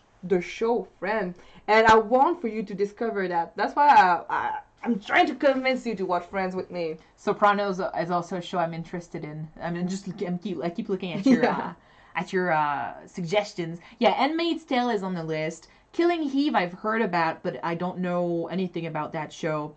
The OA, I don't know that show at all. Exorcist, I think I've heard of it. There is also, speaking of TV shows inspired by movies, there's Cobra Kai too that is interesting, because I found out on another reactors channel, and I didn't watch it, but when I noticed that they had done Cobra Kai, I was like, holy shit, like they did a show and it's the same actors, so I was like, yes! So we might watch this one. Yeah. Yeah, Handmaid's Tale, it's sure for sure we'll do it. Just we don't know when. Yeah. I can wait for Game of Thrones prequel, Lord of the Rings, and Star Wars series. Oh yes, that one. That one I'm so afraid that they're gonna mess up, which is why I'm like I don't know how to feel about that show. But we have a bunch. It's not even a joke. Like she's got a list on her phone. I got maybe more than 50 shows. And I've got 50 other shows on my cell phone. Yeah, The Witcher is coming. Yeah. That one though, I gotta say, after watching the first promo pictures, I don't feel very confident. I heard good comments about this. You did? Because when I saw him in costume, I went like, ooh la la, this is not good. How to Get Away with Murder. Yes, you did talk to us about that, and it is on our list. Like every single time you guys propose something, I add it to the list. Like even if we don't know nothing about that show, I add it to the list because when we finish a show and we do a poll for what to do next. It is true. Henry Cavill looks like buff like us. Yeah, right? It's like I don't know how to think about that, but I have another thing. I need to you need to wait and watch before judging something. Maybe it's gonna be better than it looks like, or gonna grow. These are the promo pictures though. It's supposed to be the best version of his costume.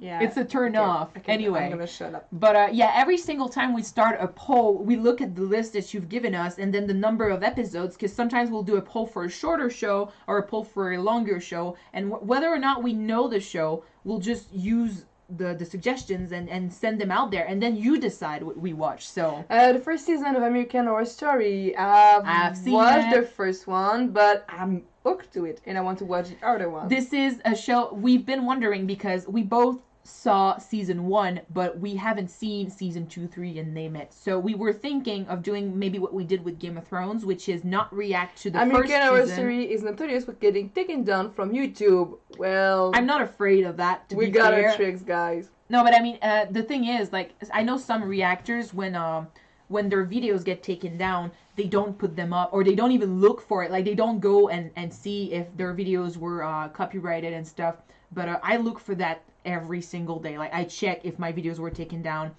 And we fight for it. And I mean, I'll fight for it, and if it doesn't work, I usually just leave the discussion, because I mean, this is the best way for you guys to find the videos through YouTube. So I leave the discussion on YouTube, but I'm gonna link the reactions to another website or something, because what I want is for you guys to see these shows with us. Like, I don't really care. Like some people say, I'm not gonna put them up because I don't want them to win the money that I made off of these shows. I don't think that way. So if a show gets taken down, I'm gonna try to at least give you the reaction some other way, just so you can enjoy it as well. So watch thoughts on Twilight's Robert Pattinson new role as Batman. I heard he was gonna play Batman. Really? I don't know what to think of it. Well, I know that he got good acting skills with Water to the Elephants. Is it the name? Yeah, and his movie with Wheel with a Spoon, and other he played is the one that ends with the two towers. I know that one. Well, any other movies than Twilight, he got good acting skills.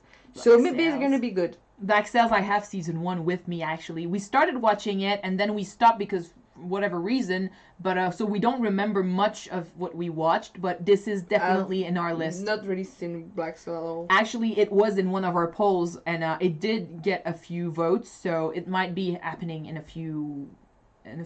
Yeah, guys, Black Mirror is coming back this June. That one that's gonna be a new show. Like, are you ready to be mind fucked? Apparently, it's like only 3 episodes, so we're gonna react to them despite all the other shows and just add them to the channel. This is gonna be great. As much as the next person, but you really need another Batman movie right now. It's true that they make a lot of Batman movies, and I think Batman is as much as we might get tired of it, as long as people are gonna go watch them in theaters. Why do you think they skip putting another Superman movie out there? But I mean, as long as people are gonna go watch them, they're gonna keep making them. Yeah. But since the Dark Knight series by Christopher Nolan, right, has been over, I felt like the other Batman movies were not worth it. It's like they want to think before that and not after that. Before the Dark Knight movies, we can never have enough of Batman movies. Like Superman, also, and Marvel, we got the X-Men that keep popping up everywhere. The Joker movie with Joaquin Phoenix. Yes, I want to watch it. Maybe we're gonna react to it if you want. I love guys. Joaquin Phoenix. He's so good. I haven't seen the trailer for. But the thing is that we got different type of Joker, and through all of those movies, we got the gangsta Joker with Jack Nicholson. We got the terrorist with Heath Ledger. Yeah. We got the. we got the. Wait. We got the kind of psychopath with Jared Leto, and we got kind of the true Joker with Joaquin Phoenix, because this Joker isn't like the comics. The backstory kind of the same. I've read about the Joker. I've seen videos about his original stories, and the character is kind of the same. So I'm really thrilled to see the movie, guys. I haven't seen a trailer with Joaquin Phoenix, but if you're that interested in it, usually we have the same like interest and stuff. So if you enjoy it, I'm pretty sure I'm gonna enjoy it as well. Anyway, I love talking to you guys, but it is 10 o'clock. It's been 3 hours, guys. Yes, and 3 damn hours, and I'm working in 2. Yeah, she goes to work in a few. So we need to record a thing or two before she leaves. So I'll have to cut this short. We'll talk about this after. Anyway, we'll cut this short after 3 hours.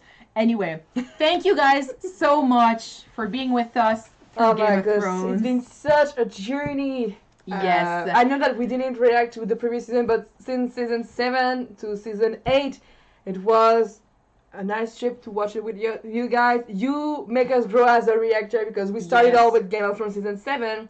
And we've come a long way from since 2 years ago. Yeah, like season 7, we were sitting on the floor with our table, living room table, with our wigs for the fun of it, and watching stuff. Anyway, we're doing this for you guys, and we really enjoy talking to you. So I hope you enjoyed this live discussion. If we ever do another live discussion, we'll mention it in the community on YouTube. So have a good night or a good morning, because I see for some people it's like 4 a.m. and goodbye. Have a good night or morning, and thanks again for being with us through this series, guys.